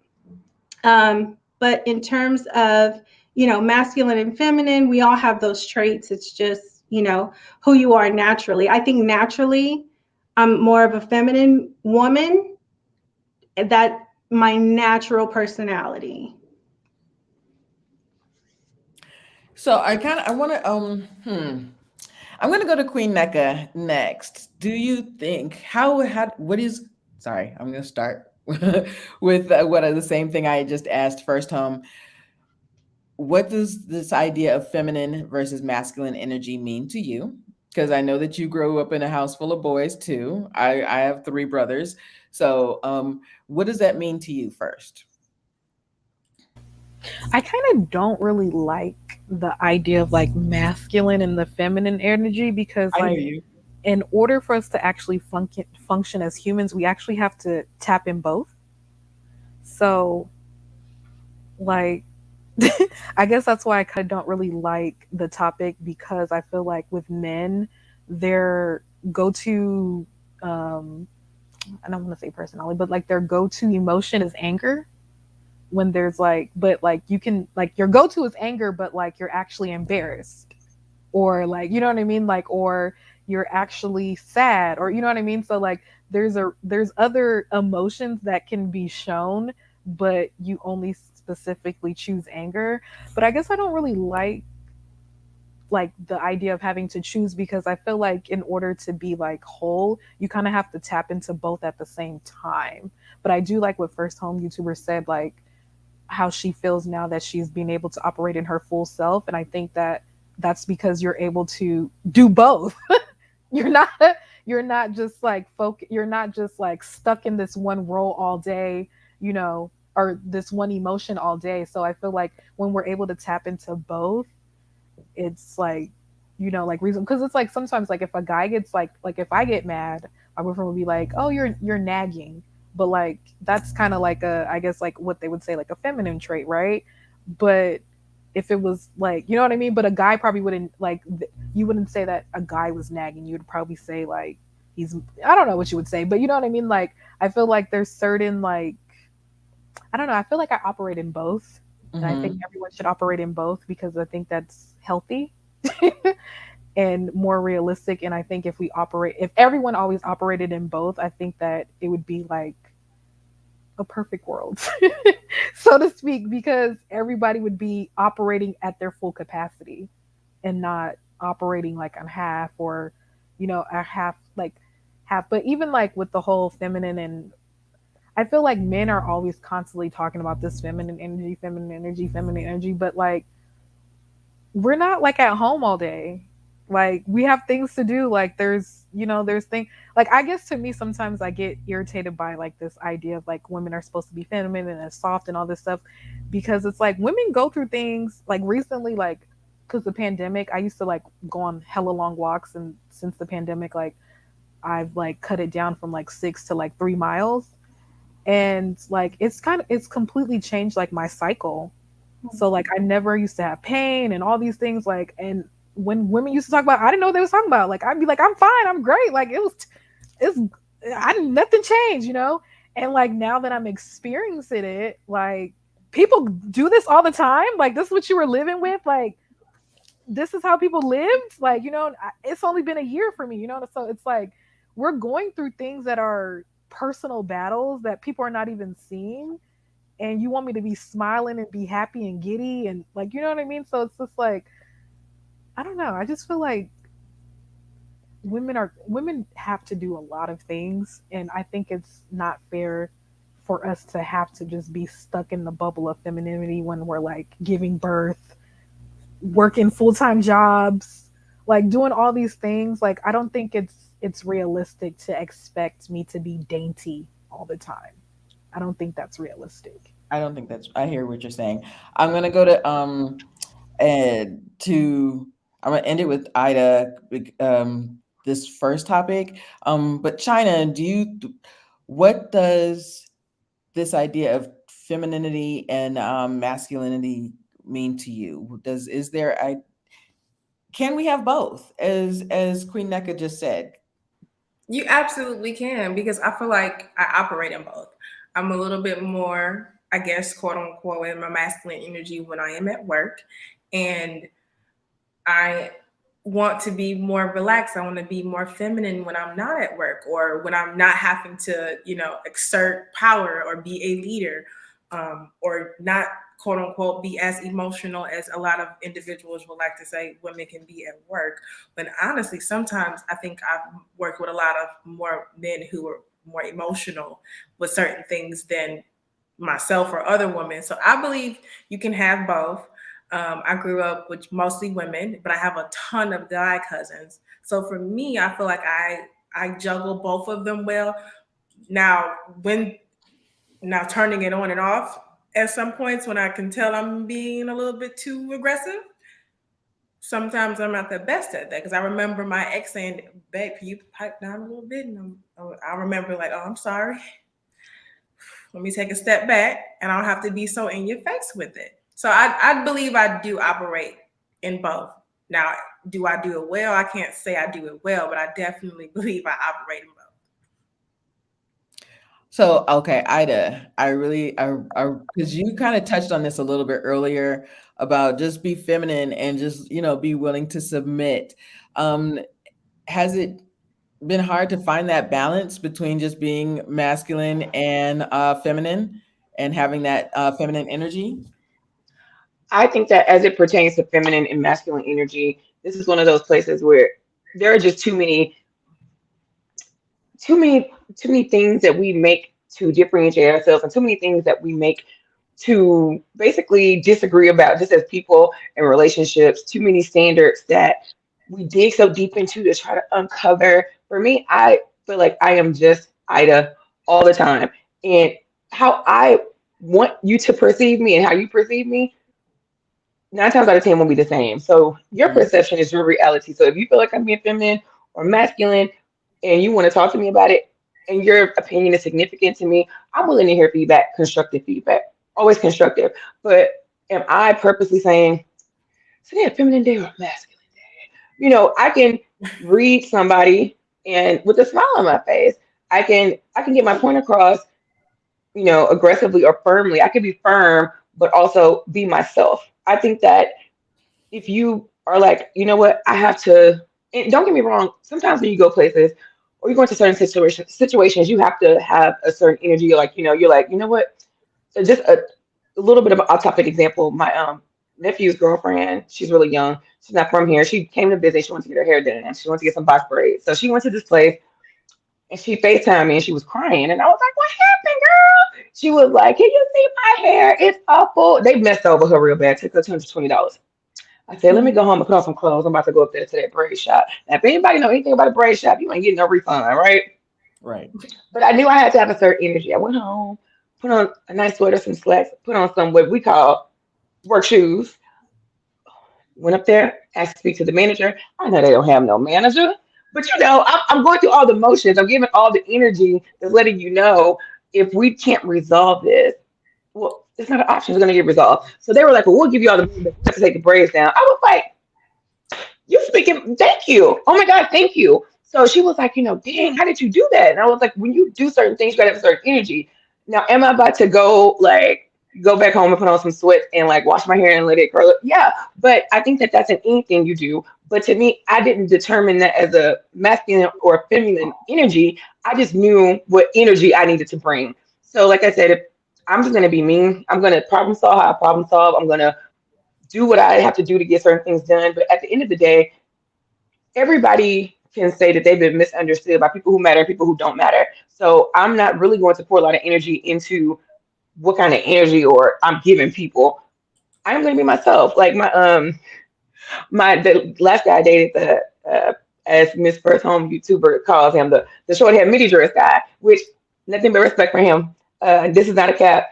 I said something about being a bad bitch. We had first started dating, and it just like I don't know what I was talking about. I was like, yeah, did you know? Bad bitch. And he was like, listen, he looked me in my eyes and was like, you're not a bitch. So I don't want to hear you saying that. He's like, that's not, no. And the old Ida would have been like, okay, but I was like, you know what? I respect that.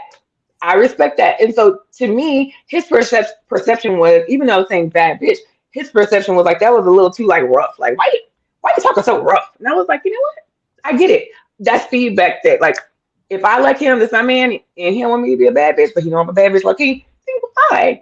Um, so that's how I feel about it. I think that I never put too much thought into it. I think that I can well, I don't think I know that there are people who like at work, people who are my peers who when they go into to meetings and meet with their partners, the partners are like, oh Lord, so and so coming. And then like if I come in, they're like, oh hey, I'm like, hey, what's up? Because like that's not the energy I give up. I don't rule by fear and I don't move by fear. So that works for some people in some spaces. But and that would be interpreted as I guess a masculine energy. But I tell them like you don't have to talk to them like that to get stuff done. Like you can be nice, and then by me being nice, what they consider nice is, girl, you so soft, girl, you be see this how you need to talk to them. I'm like, well, I'm just not gonna do that. So I guess I'm just gonna be soft. But I'm not being soft. I'm just being who I am.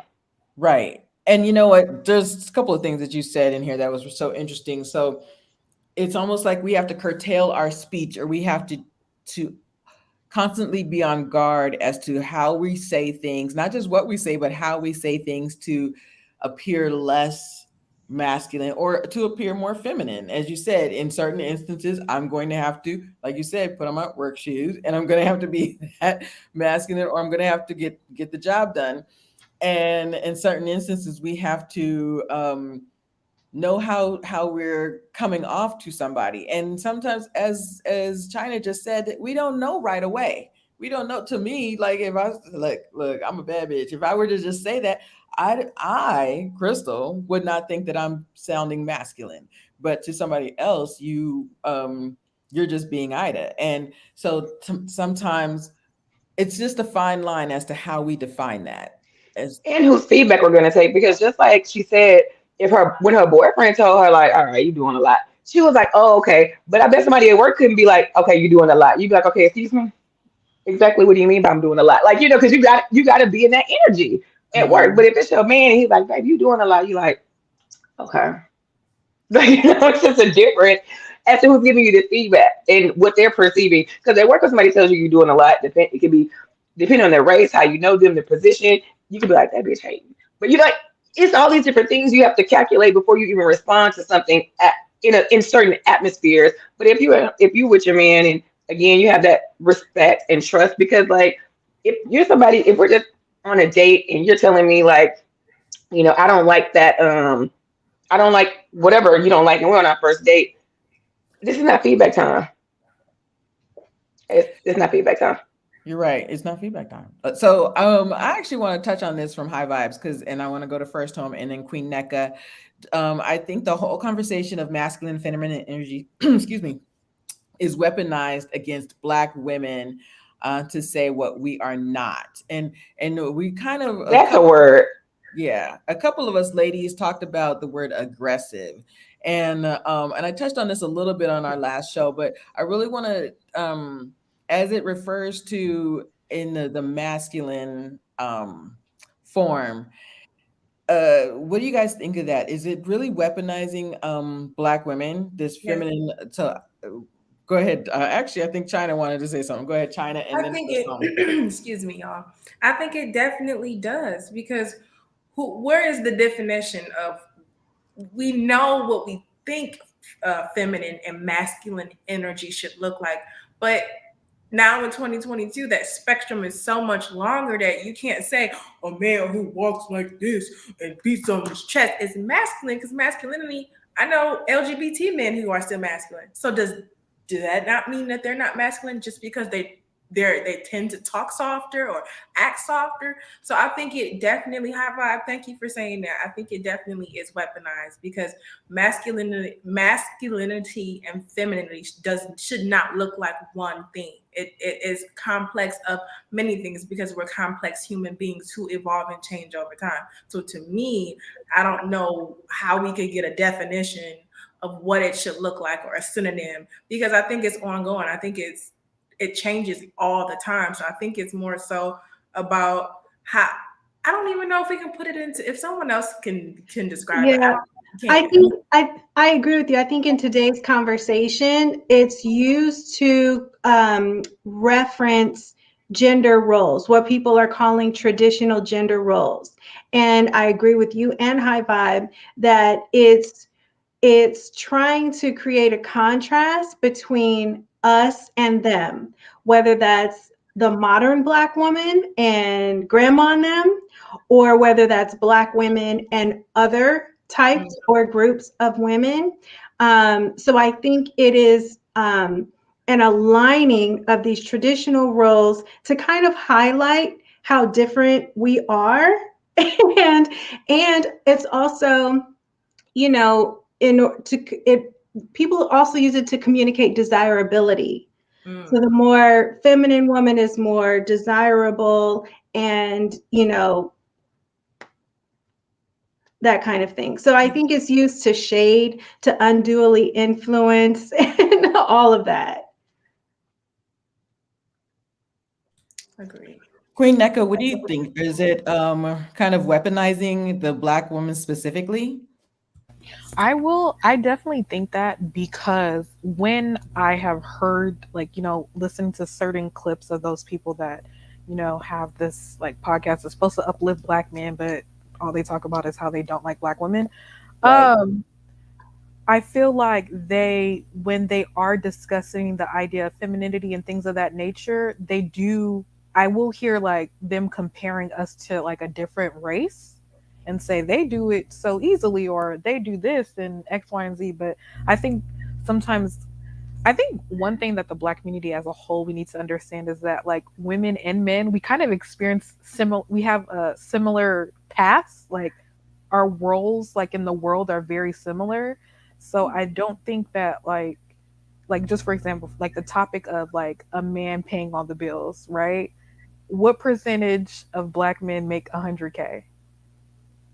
Not a lot. Not a lot. Right. So No, I'm just not a lot. yeah. So, and I'm about to I'm just gonna guess because I don't know, but like, let's say it was 10% or something, right? That's not a lot.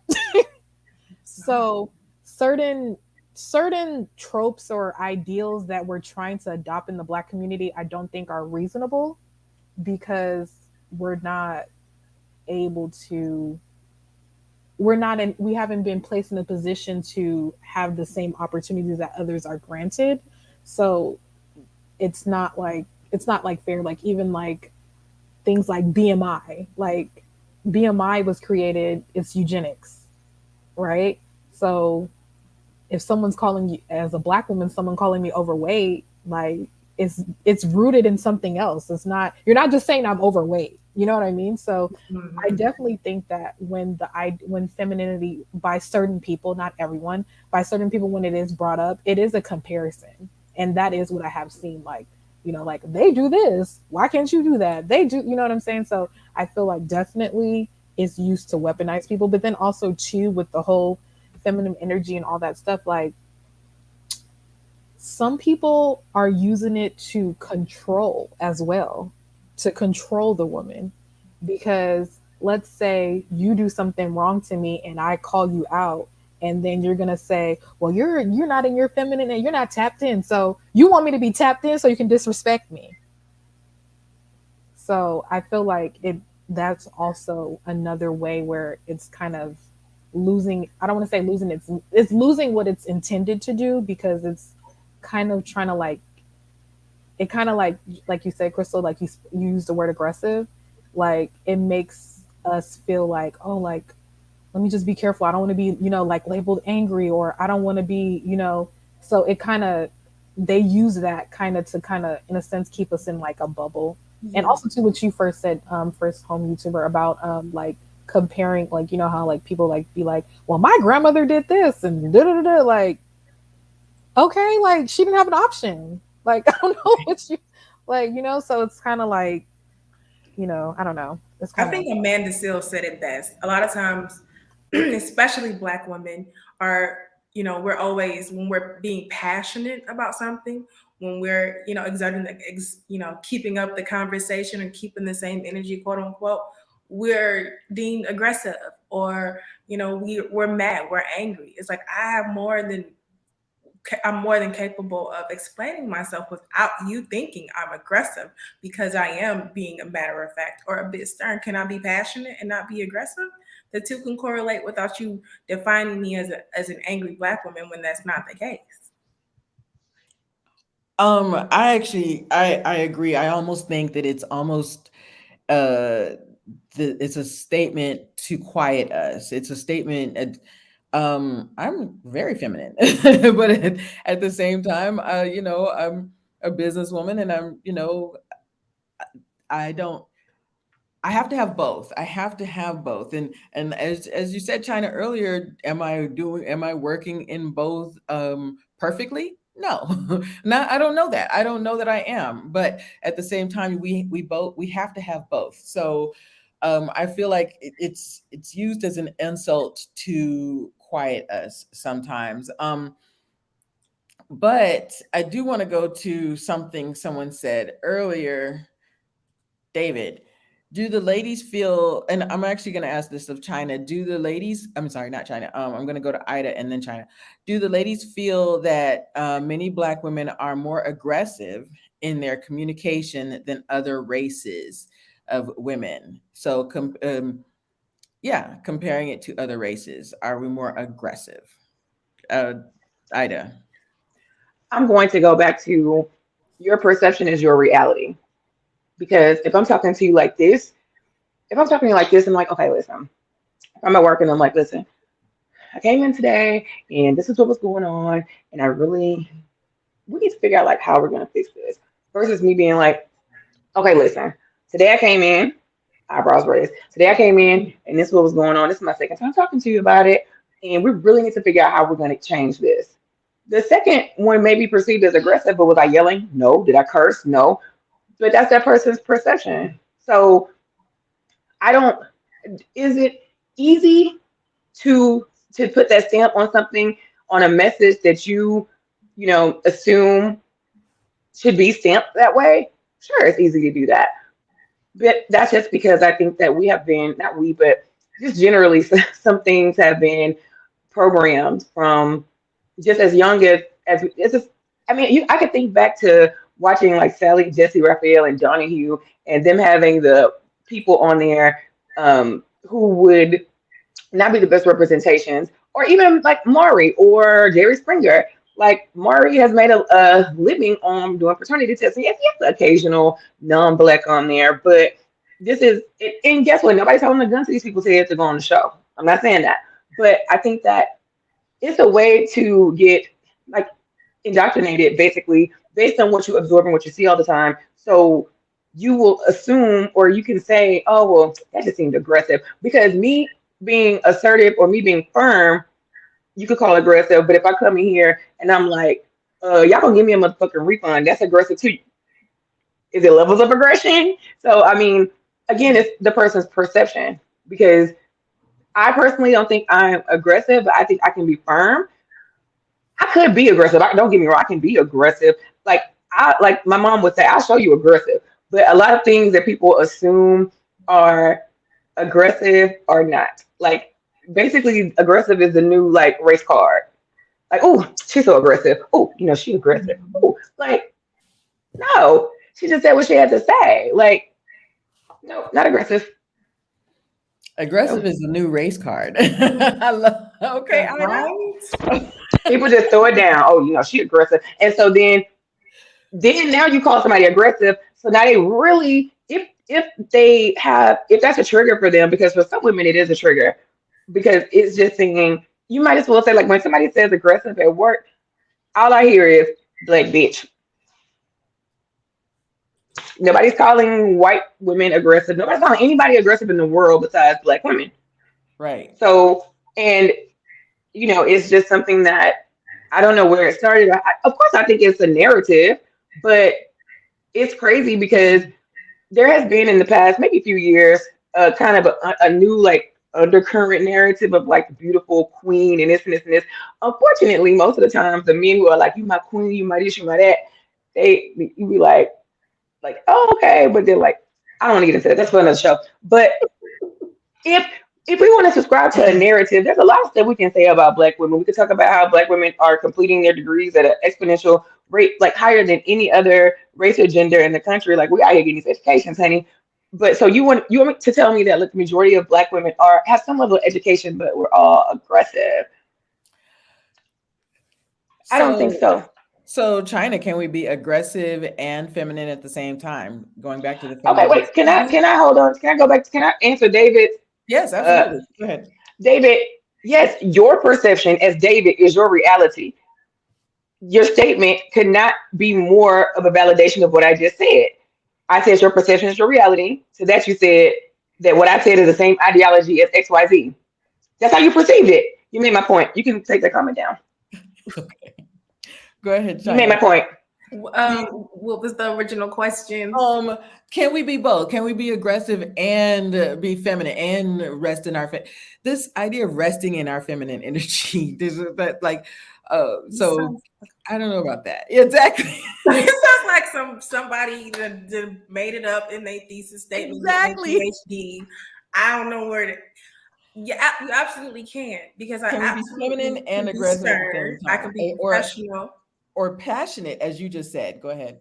Yes, I can be all of those things in one, because we're not defined by just, oh, I'm going to be aggressive today. No, I don't want to be aggressive today, but if I have to be more than what you're used to of me being more confined, or more uh, tasteful to you as far as how a situation is handled, I can definitely be both aggressive and feminine for sure. But uh, David's original question is, as far as like, um, are Black women perceived as aggressive than any Other um, races. other races? We are, because of the history of where we come from. So we've already had to bear things in single households, and the history of being in a post traumatic slave syndrome. You know why they give us that stereotype, but Black women, since we know that stereotype is there, we're the first ones not trying to be aggressive. We're the first ones having a come to Jesus moment in our head when we're faced with conflict or something that is concerned racial, or automatically we're going to be the angry Black woman if we stand up for ourselves. We're the first ones trying to not come off heated, trying to not do all of these things that they say that we do when we get upset or pointing fingers. We're the first ones dialing it back and putting that mask on so that we don't come off as the angry Black women when we are standing up for ourselves, when we are protecting our space, our peace, and our bodies. So for me, I believe if I have to, I have to, but I can definitely do it and still being feminine. Right. So, and I'm actually going to go to first home as well. How do we find that balance then? Can we be feminine and aggressive or passionate at the same time? I think that you have to allow people to be who they naturally are. I I don't think we should be trying to like change or modify others' behavior. I think you can have what you like, or I hate to use the word preference in terms of what kind of person you want to partner with, but that doesn't require shaming people who are not like that, right? So, for me, I mentioned a few minutes ago, I happen to be more on the feminine side naturally. That's just who I am. I don't think that makes me more right or more wrong. It might make me more right for certain people, but that's not necessary. That doesn't mean that I have to change for the other people who wouldn't like it. Do you see what I'm saying? I just Mhm. think that I don't think we should go either way or aspire to either. I think we should be in touch with ourselves, and we should go where we are celebrated and connect with people who see value in who we are and who we naturally are. Did we Black women give each other this idea of, oh, she's not feminine enough? Did we? Because sometimes We we are our worst perpetuated enemy. Go ahead. a little We bit. perpetuated it in ourselves, in each other. Sometimes we are our own worst enemies. So go ahead, first one. You said we perpetuated this stereotype. Well, sometimes, I mean, as an idea, the whole femininity thing, there are Black women who have taken this on as an identity, as a direction, and who continue to perpetuate that idea and that thought. So that's what I meant by that. Mhm. First home, I'm sorry, not first home. I just talked to you. Queen NECA, do you think that we as Black women, we have perpetuated this our own idea of not being feminine enough or not being masculine enough? I'm at Queen NECA now. I Sorry. don't think I don't think, well, I will say in my experience, I haven't experienced that, but maybe what I would say is maybe like there's something that you would do and then someone would be like, that's not what women's supposed to do or something in that nature. But I wouldn't necessarily, I've never been in a position where someone said, you're not acting feminine enough, but I've probably been in positions where maybe someone was like, that's not ladylike. What would Princess Diana do? Things like stuff. My mom loves Princess Diana, so that So was does a mine. So I personal, get it. personal moment right there. So maybe in that nature, but I don't think I've ever. I feel like that femininity thing. It's like, to me, it comes with that. I don't know. I don't want to offend anybody, but I'm not like into horoscopes, so I feel like on Twitter, it's like this thing now. It's like horoscopes and talking about how much feminine energy you're giving out. Like I feel like people are like wrapped up in that, and I feel like it's just not realistic. I feel like a lot of things that we're seeing, or topics or conversations that we're having, or even things that people are like fighting over, are not real. Like it's not like actually like really happening, because Mhm. like even like with the like this network of Kevin Samuels, I seen in the chat someone said it's 8% of Black men that make 100K. So are we gonna? So is all 8% of Black men making that 100K watching Kevin Samuels? Probably not. Probably not. I was So looking it up. The 8%. That's interesting. I want to. Okay. yeah, so again, Kevin Samuels is also preaching to people that are not even what, like, are he's preaching to people that are not real. Like, you know what I mean? So it's like Hmm. I feel like some things are just like not real. Like I just feel like with the whole femininity, and like I said, like I just feel like Black women and Black men share a lot of similar experiences and are dealing with a lot of the similar things. So I feel like if we just focus on that fact that we are actually fighting the same battle, then I think that we won't have some of these issues. Because if I'm working and you're working and we're both working hard together, it doesn't make sense that I'm the one that's supposed to make everything melt over, and everything's supposed to be like that. Doesn't make sense that that would be my only, that would have to be my responsibility when I'm also putting in work. You know what I mean? So I Right. haven't personally have it, but I, like I said, like what would Princess Diana do?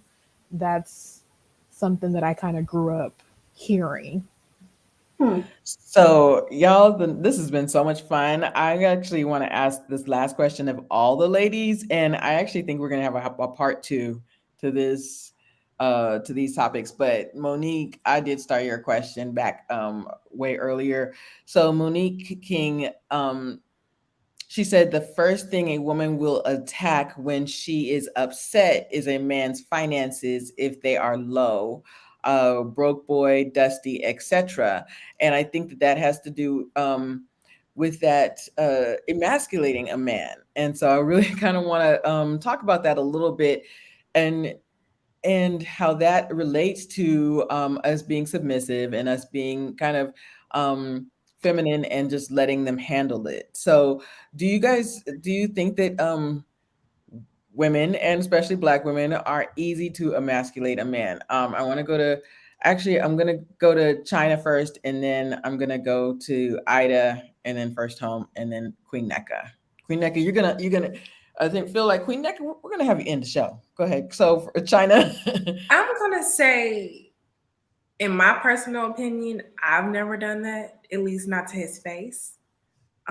Because it's not, I wouldn't want no one to say that to me, but I've seen it done before, especially from, between, for example, co-parents. I've seen it between the two of them. So I've seen it, but personally, I've never done that with someone I've been in a relationship with. I'm not gonna call you broke. Now, I might call you dusty, but I would never throw you not having as much money as I have in your face. That's just not in my character, and I think that's what that can kind of. Would you call him Dusty to his face, or just like you're Dusty? Yeah, I think that's a nice but gentle tap. Like, I know your Dusty, but ain't talking. Okay, I'm just, y'all know I have this issue with. But bro, I don't do that, because I think it's just tasteless and very low. And it's like, you could say many other things about someone, but you want to bring up their money. Mm-hmm. What's the point of saying it now? You got with Mr. Brokey Broke in the beginning, and you knew he was that. Why are you calling him broke now? You knew it when you got with him. Oops, I mean, you know. No. Because I feel like I want to say something, but I really want to take in what you're saying. So Ida, do you think that we as women are quick to emasculate a man? I think that some women do. However, me personally, I'm going to show my age when I say this, but I don't play the dozens. I do not play the dozens, because let me tell you why. Now, I can, but I am so sensitive. Once you start coming for a man, he'll start telling you stuff that you never even knew entered his mind. And then you thought you got him, but it'll be 3 years later, he'll be like, I cannot believe he said that. Like, I just don't play the dozens, just because you stand to gain nothing. And like my previous comments, I said, you were with him, you knew all of this. So you, like, if you're calling somebody broke and dusty, you need to look in the mirror, because you was with Mr. Broke and Dusty. And so it's just that doesn't make any sense. I just don't play the dozens. I just don't have time for that. Like, now, do I, like she's saying, do I think it? Oh, absolutely. But even when you think about it, like, you talking to your friends, like, he was broke anyway, and I was putting gas in his car every week anyway. And while you saying that stuff, you like, damn, I sound stupid. So I don't see any point in that. But the emasculating part, I think that is something that happens, and that's something that we've seen portrayed in the media and perpetuated in the media. I think that it starts with, and it's not just in significant other relationships. I feel like also mothers can emasculate their sons, whether it's on purpose or not. But that's probably for another show. Oh, and I also want to say, David, we cool, David. Add me on the Instagram. Yes. I don't really like to debate off of YouTube, but if we happen to depend on, I want David on here. Yes. But you got to be on video, David, because it might be a little connection. I don't know. Ooh. First Home. I like a man with an opinion, girl. Right. Mm-hmm. Do you think that we are quick to emasculate a man, or just call him broke or dusty, or when it's time, we go straight for their finances? I personally don't call names ever. To men that I'm involved with, to other, women, I just don't do that as a practice. I have heard, women say that. But the other part to it is that when my education, which was in finance and micro and macroeconomics and the history of this country, I also don't broke shame because I understand wealth is legacy and, socioeconomic circumstances being inherited.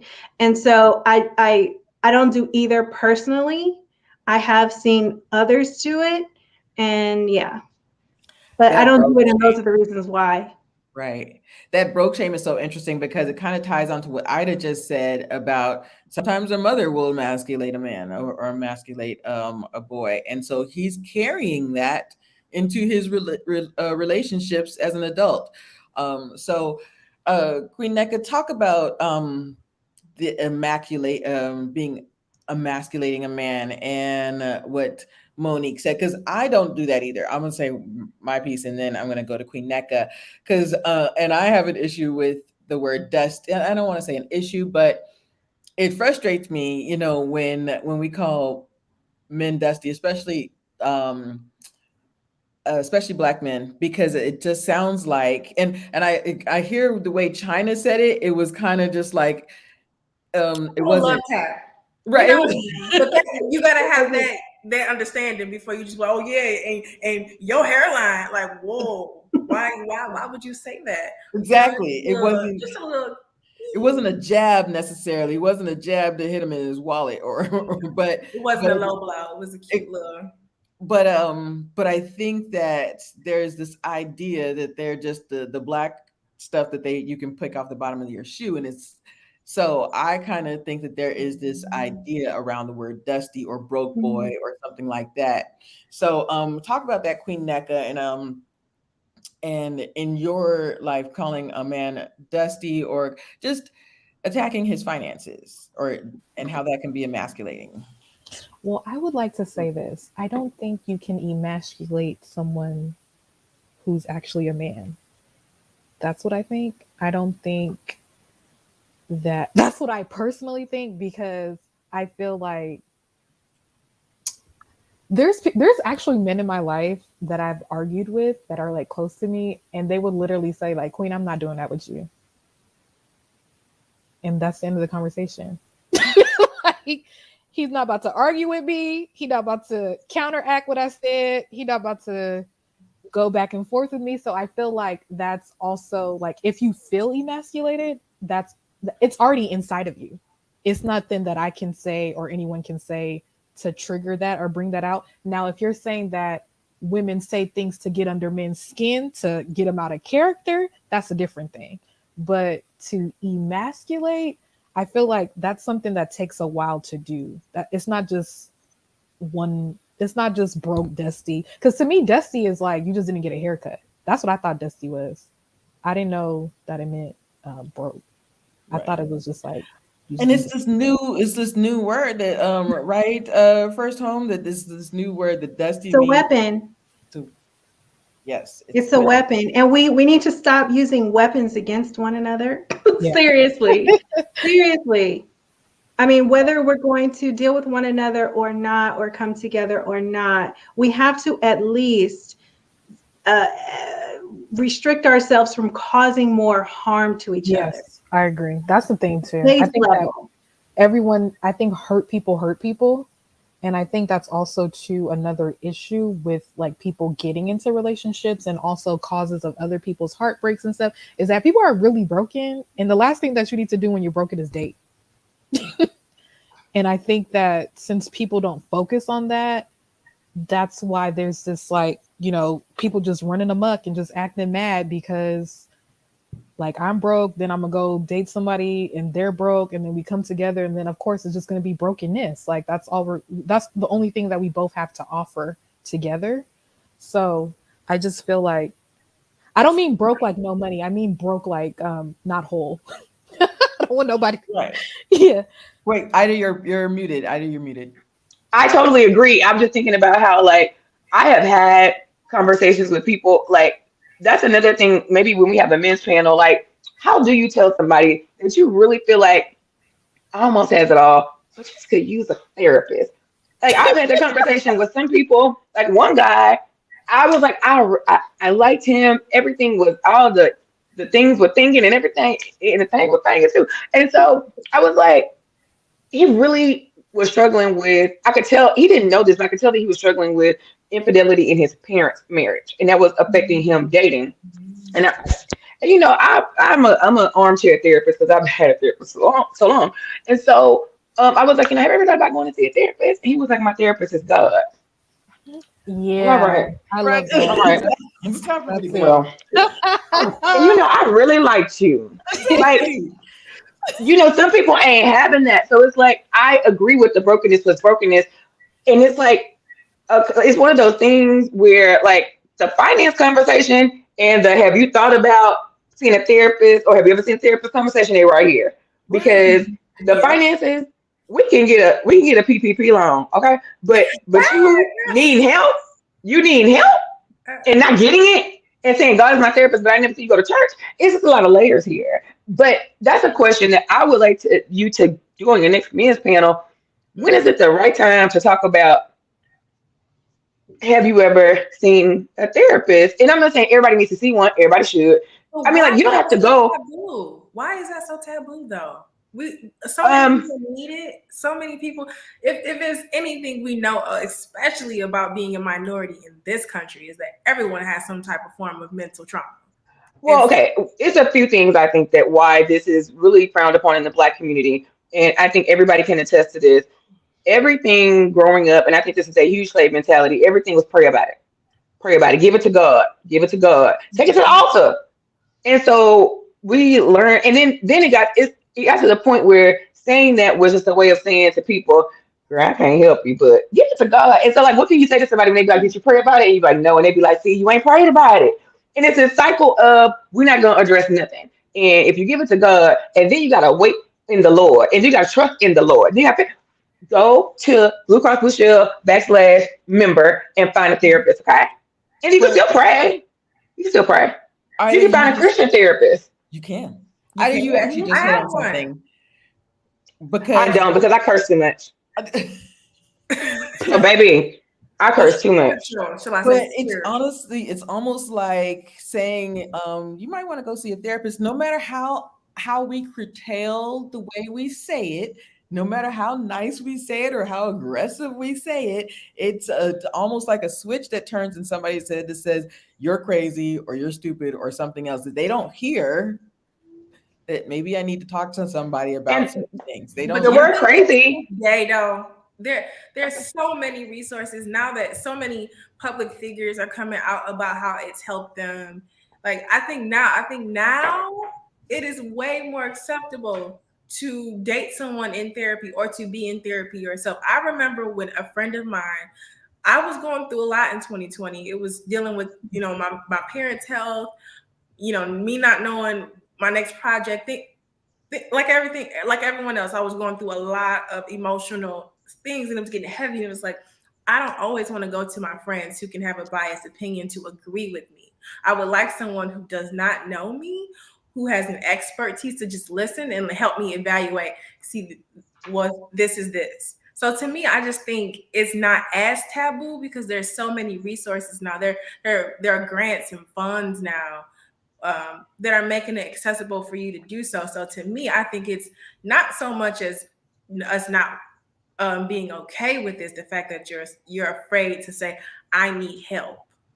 Yeah, I don't think accessibility is the issue at all. I think that also, and this is another thing that's not necessarily kind of under the topic of emasculating someone. Black men, I'm not a black man, but I could just say black men are raised to be hard, like be this, be this, be this. They're given a lot of directions, but not a lot of tools. Mm-hmm. And therapy is one of those tools. And like I can look back on someone like my brother. I'll say that like he was a kid. He's bad. And I hate that word. He's bad. That's another weapon. That's another weapon. Bad kids. Now some kids is bad. But if you're just at school and you can't stop talking, I don't want to say like stop labeling people. But anyway, so they ended up putting him like in a class where like he can have more attention on himself. no, this is just a band-aid. So when he got to high school and he wanted to be with all his friends and whatever. When you get to high school is when you find out what's what with like you in AP, you in the gifted and talented, you in the this, you in the that, and that label followed him all throughout school, and he ended up dropping out because he was like once he got to high school, you can tell the difference. So it was a band-aid. It was it wasn't he wasn't giving tools. He was just giving like just do this, just go on, go on, go on. Like, give So it we to can the tell root black men, problem. yeah, like we can tell black men like you coming behind years of his mama telling him, well, I sure appreciate you, everything you do for this household, and just all of these things, these small things that they're being taught by the world, by their friends, and then they meet us, and we're like, listen, namaste. I just had my lavender tea. I just rearranged my furniture, and I'm, like even when I tell guys that I date, I tell them up top I see a therapist, and they be like, oh, some guys are like, that is, oh my god, that is so good, and some guys are like, but what y'all be talking about? Wouldn't you like to know? But I think that black men have so many things they're told not to do. Don't do this, don't do this, don't do that. And black women too. We have the don't get pregnant, don't do this, don't do this, don't do that. We're told so many things, but we're not given the tools for a lot of it. Oh, well, don't be spending all your money. Like that's like most of the financial advice black people get growing up. Don't spend all your money. Don't buy them Jordans. You don't need them Jordans. So it's a lot of things I think that goes into them being an adult that is not capable of even knowing that there's not a stigma attached to getting help. It's no different than having a toothache and you're like, because a lot of people don't like to go to the dentist anyways. But when that tooth start hurting, what you say your dentist name was? What, you had a number? Like they ready to get that tooth. They don't want to get it fixed. They want to get it pulled. Like same thing. They need to like don't wait. Don't do preventative so you don't have to do emergency. But I also think with women, we are like comfortable sharing our vulnerability. Like you guys, like this is our first time meeting each other, and you guys were able to share. I've been to therapy. I've done this. I've done that. I think that we are comfortable in that. We don't see shame in that, and we're able to talk. And also, I think I'm not saying men don't, but as like even with like this whole TikTok like wave and stuff, like black women luxury and stuff, it seems I feel like women are more in tuned in trying to better themselves personally. Like, you know what I mean? So like whether it's self-care, whatever it is, like I feel like that's why it's a little bit difficult. And also too in men's circles, like I said, I have a lot of brothers, and I'm always like, it's not even just my brothers, like my cousins and stuff. Like they don't be talking about nothing. Like they talk about sports all day. Like there's nothing like too deep unless something crazy happens. But there's not like a normal conversation of like, man, today I just like, you text your girlfriend like, oh my gosh, I feel awful today. Or, like they're not doing that. They don't have that. I think it depends on the man because like the last guy I dated, like they had like him and his friends, like they would text every morning, like about like what do y'all need prayer for today? And everybody says they need prayer for today, and like all that kind of stuff. So I think it does depend on the man. I do think the majority of men want to be vulnerable with their friends, but I don't know why I have my theories, which I listed earlier, that they just feel like they can't be vulnerable. I mean, honestly, like I'm surprised if I get a man to talk to me, like I can tell like if my man is like he got something on his mind, and I'll just like listen, you have something in your mind. If you want to talk about it, I'm here. If not, I understand. A lot of times they don't want to talk about it. And I don't know. I'm not a man. You have to ask the men's panel that. But I think it's hard for them to be vulnerable unless it's about something, like you said, innocuous, like sports or women, which all of them, I don't know. It's like a pissing contest most times. But you're right. I've looked at my another boyfriend. I had a lot of ex-boyfriends, child. They had a group meeting with his fraternity. And I'm looking, I'm like, y'all be talking about nothing. Do y'all have jobs? Y'all be talking about nothing. But like, I knew he had issues that he could probably use a friend for, but he just didn't. Some people just don't. Some people don't have that level of friends, but I can say I've seen men with real actual friends, like, oh, so-and-so called me because he's having an issue with his wife and he just really wants to know how to handle it. And I'm like, oh, okay, that's interesting. Well, what happened? But still, some people, but that's rare. But also, I've graduated to dating older guys, so child, listen, they be talking to each other. I do think, and I think this is a great place to end. Oh, go ahead first, Tom. Were you going to say something? I just wanted to provide a couple of resources since we're on the topic. Absolutely. For men in the chat or watching the replay that are looking for a lead on men specific healing spaces, I have two. The first one is called Man Heal Thyself. That is an @ on Instagram. So if you go to @ Man Heal Thyself. And then the second one is specifically for mental health, and it's called Men, the number two, and Heal. That's Men, the number two, and Heal. Thank you. That was great. I really appreciate that. And I actually think our next session at the end, I think that that's a good idea for our next session. At the end, we'll give some like better help, we'll give some resources for women as well, and for men. I think that's a great place to end it because first we've got like First home too, but say, listen, man, I'm about to help y'all out, okay? Because we straight over here. Love you, baby. No, we love y'all. we Y'all, do. listen, That's the men, and don't that's think I didn't tell you. right. We love you. I've had five men panels, and now I'm like, now it was time for the ladies, but the men panel is coming back.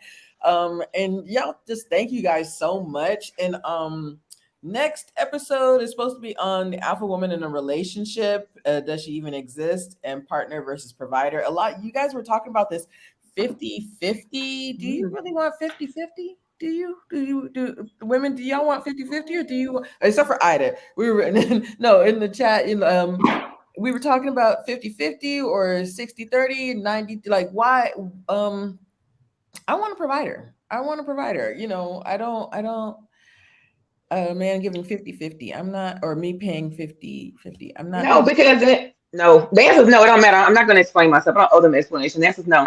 it's just no. Unanimous So no.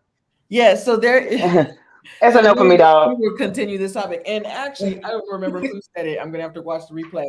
But one of the ladies said, in America, um the black community, do you all think we do a good job of covering our men? So and I was kind of really interested by that topic. Do we feel like we're doing a good job of covering our men? So yeah, we will be continuing this and then we're also going to be talking about money, attitudes, and relationships. So we got a lot of ground to cover, ladies, and everyone. Thank you in the chat. This was a lot of fun. Yeah, hold on one second. And let's Everyone, say what one was more saying? thing. Oh, can you capture this comment for the next time? Yeah. Because I would like to say I was absolutely cultivated to never get married, and that's a whole other conversation for another day. But the second thing I want to say before I go is, if you are out there and you want to pay a bill that doesn't require my social security number, please slide in my DMs. Thank y'all. Yes. Slide in Ida's DMs. Just say what's It's up. right there. Same Twitter and Instagram is the same. I am so sorry. I was like, just I forgot. Everyone, give your exit. China, what was the last thing you'd like to say before you go? I'm gonna go to China and then first I home see what I and had to say. Mecca. Totally, I love for you guys to give whatever you'd like to say, promote your black business, whatever you'd like to say in closing. I would like to say this was so great. It was so nice to meet all the ladies. Y'all have great personality. And even in the chat, thank y'all for giving us content to talk about. I think as long as you're in your power and your confidence and you feel like you want to be masculine, you want to be feminine, you want to, cheer for your man, you want to cover him, do all those things and make sure what your relationships and it looks like only you can define it. So keep that in mind as far as like not trying to live up to society standards, but keep that in mind. And also, if you have cable, check out my film, A Hip Hop Christmas on VH1, produced by Jamie Foxx. Okay, thank you. Can Queen China, can we make an announcement for what you're flying out on now, or can we? We can. And next year, I've had the great pleasure of working with and still working with an amazing cast. If you do not know who the first Black woman to run for president, her name is Shirley Chisholm. I am working on that feature film that is produced and starring Regina King. So please, y'all, when it's time to stream it, y'all tag me, at us. The cast is amazing. It's Terrence Howard, it's Lance Riddick, Amira Davis, you name it. It's a beautiful Black magical cast, and we're telling an amazing story. It's directed by John Ridley, who is and written by him, who is an Oscar winner. So y'all, please, next year when it's time to do everything, y'all, please support us. Please spend your Black dollars, spend your Black dollars and keep your account. Okay. Okay. Can I make on all the profiles? I would like to be the first person to be inappropriate and say, I want to come to the premiere, so like holla at me. I will fly myself out. I know some people are scared to say stuff like that, but hopefully, it's everything is COVID safe. Hopefully, so yeah, if it's COVID safe, I'm there. I'm being inappropriate too. Because then if I wait till afterwards, you would be like, you should say something. I'm always gonna say something. And my let me know. Instagram is at Chai Simmons. So that's sorry, that's my Twitter at Chai Simmons, and Instagram at Hello C Diddy. It's like P Diddy but with a C. He's always been my favorite baller, at Hello C Diddy. Go ahead first, Home. C Diddy. That's so amazing. Congratulations. I am first home tuber on all social media platforms. I do have a channel here on YouTube. It's all about how to purchase your first ever property. I give tips, I give resources. Today, I dropped a video on down payment assistance in all 50 states. So feel free to go over and check it out. And I'm happy to help if anyone has questions. Queen NECA, go ahead. What would you like to end on and support your Black business? What would you like to say? Okay, what would I like to say? You're a little low. You are transitioning or wanting to transition into something, get into tech. That's all I'm gonna say. Get into tech. If you are planning on transitioning and you're tired of your job and you're tired and you want something more, enter tech. That's all I want to say. Okay. And NECA, what's your social? Yes, please. I just followed you, China. I did just follow you. It's so long. That's why I don't even like to even say it. Next time if we do the chat, I'm just gonna put it, but it's really long. That's why I got you. I see you. Yeah, it's really long. That's why I'm gonna try to go ahead. That was a polite decline. I like that. What's your phone number? It's really long. I can't. No, because it's in my language. It's really long. I already requested her, so I'm using that. What's your phone number? It is so long. I don't even know it. It's so long. You know what? I'm gonna use that. Hopefully, I'm gonna use that tonight. And I'm gonna be filming. I'm gonna be like, they're gonna be like, that's your phone right there. The number's so long though. You want to call yourself? No, I don't even know how that works. I'm gonna use that. Okay, Queen, I need you to follow me too, so I can follow you back because you got a long Insta. Unless that's a swerve, and if it is, I don't care. Like, I'm confronting you. Can you follow me? And because I heard you have a lot of brothers, and I mean, I'm not gonna make any promises. They're all married. Even my youngest brother, he just got married at 27. But you know what? I wanted to say though, I also want to say that that's another reason why I have a very weird image of men, because everyone in my family, all the men in my family got married before 30. Like everybody. My dad had like 5 kids at 30, I think, or 4 already. I don't know how many. There's nothing wrong with that. He had a lot. So I always feel like you know what my dad used to say, which is probably wrong, but my dad used to say, let us hear it. No, but he used to basically say that you're not a man if you don't marry. Like if you don't get married, like what are you doing if you're not getting married? Like I can tell you what these men in Houston doing. I can tell you what the man in China. No, but go ahead.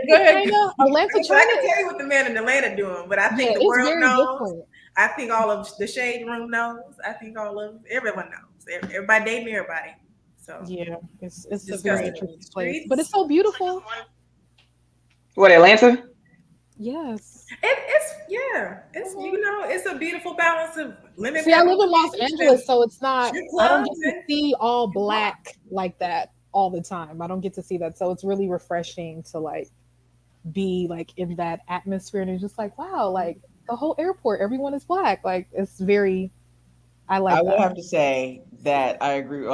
Coming from California in LA, when I touched down in Atlanta, I was like, okay, But this wasn't my first black city though. That's crazy that y'all say that. Because Detroit it was what Oh, Detroit is Atlanta very what black. Atlanta that's is a good now, point. That's a Detroit good has point. always been. Oh really? Yeah. I've never been there. It's too Well, cold. I don't do cold. I only wear pants. I don't wear pants, so I can't.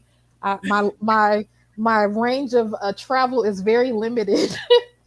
That's a good point. That's a good So point. I'm It has sorry. to be warm in Detroit at some point, right? It In is. June, Our come in summers are June. beautiful. We're off the water. I mean, it's nothing like getting in the boat and just having a great time, having a little bit of bubbly or with your family. It's great. Okay, because okay, I'm not gonna name who, but I told her person I'm talking about. I was like, girl, I'm gonna come to Detroit. Them tickets here for like 15 round trips. She was like, ain't nothing to do up here. I was like, okay. There is so much to do. Now it depends. Like she may have what Detroit from before she moved, but girl, there is so much if you are outgoing. If you know where to go. Yes, if you know where to go, girl, call me. I know where to go. All of my friends have stayed and rebuilt, Detroit after they graduated. Are you in Detroit or Atlanta? I'm in Atlanta, but I still do have residence in Detroit. A network there. Okay. I followed you on Instagram. We're friends I now. let you back, girl. Besties for the resties. I love you, I Ida. added you too with my long I love name. y'all. Girl, I follow Let me see. y'all. We Let me see, because hold on. Let me refresh. I follow back. Y'all, good night. See, Thank you guys so your much. name is not long. You just try to telling Americans how to spell it. Yes. Crystal is done with us. No, stop. So y'all stay here. Okay. It was so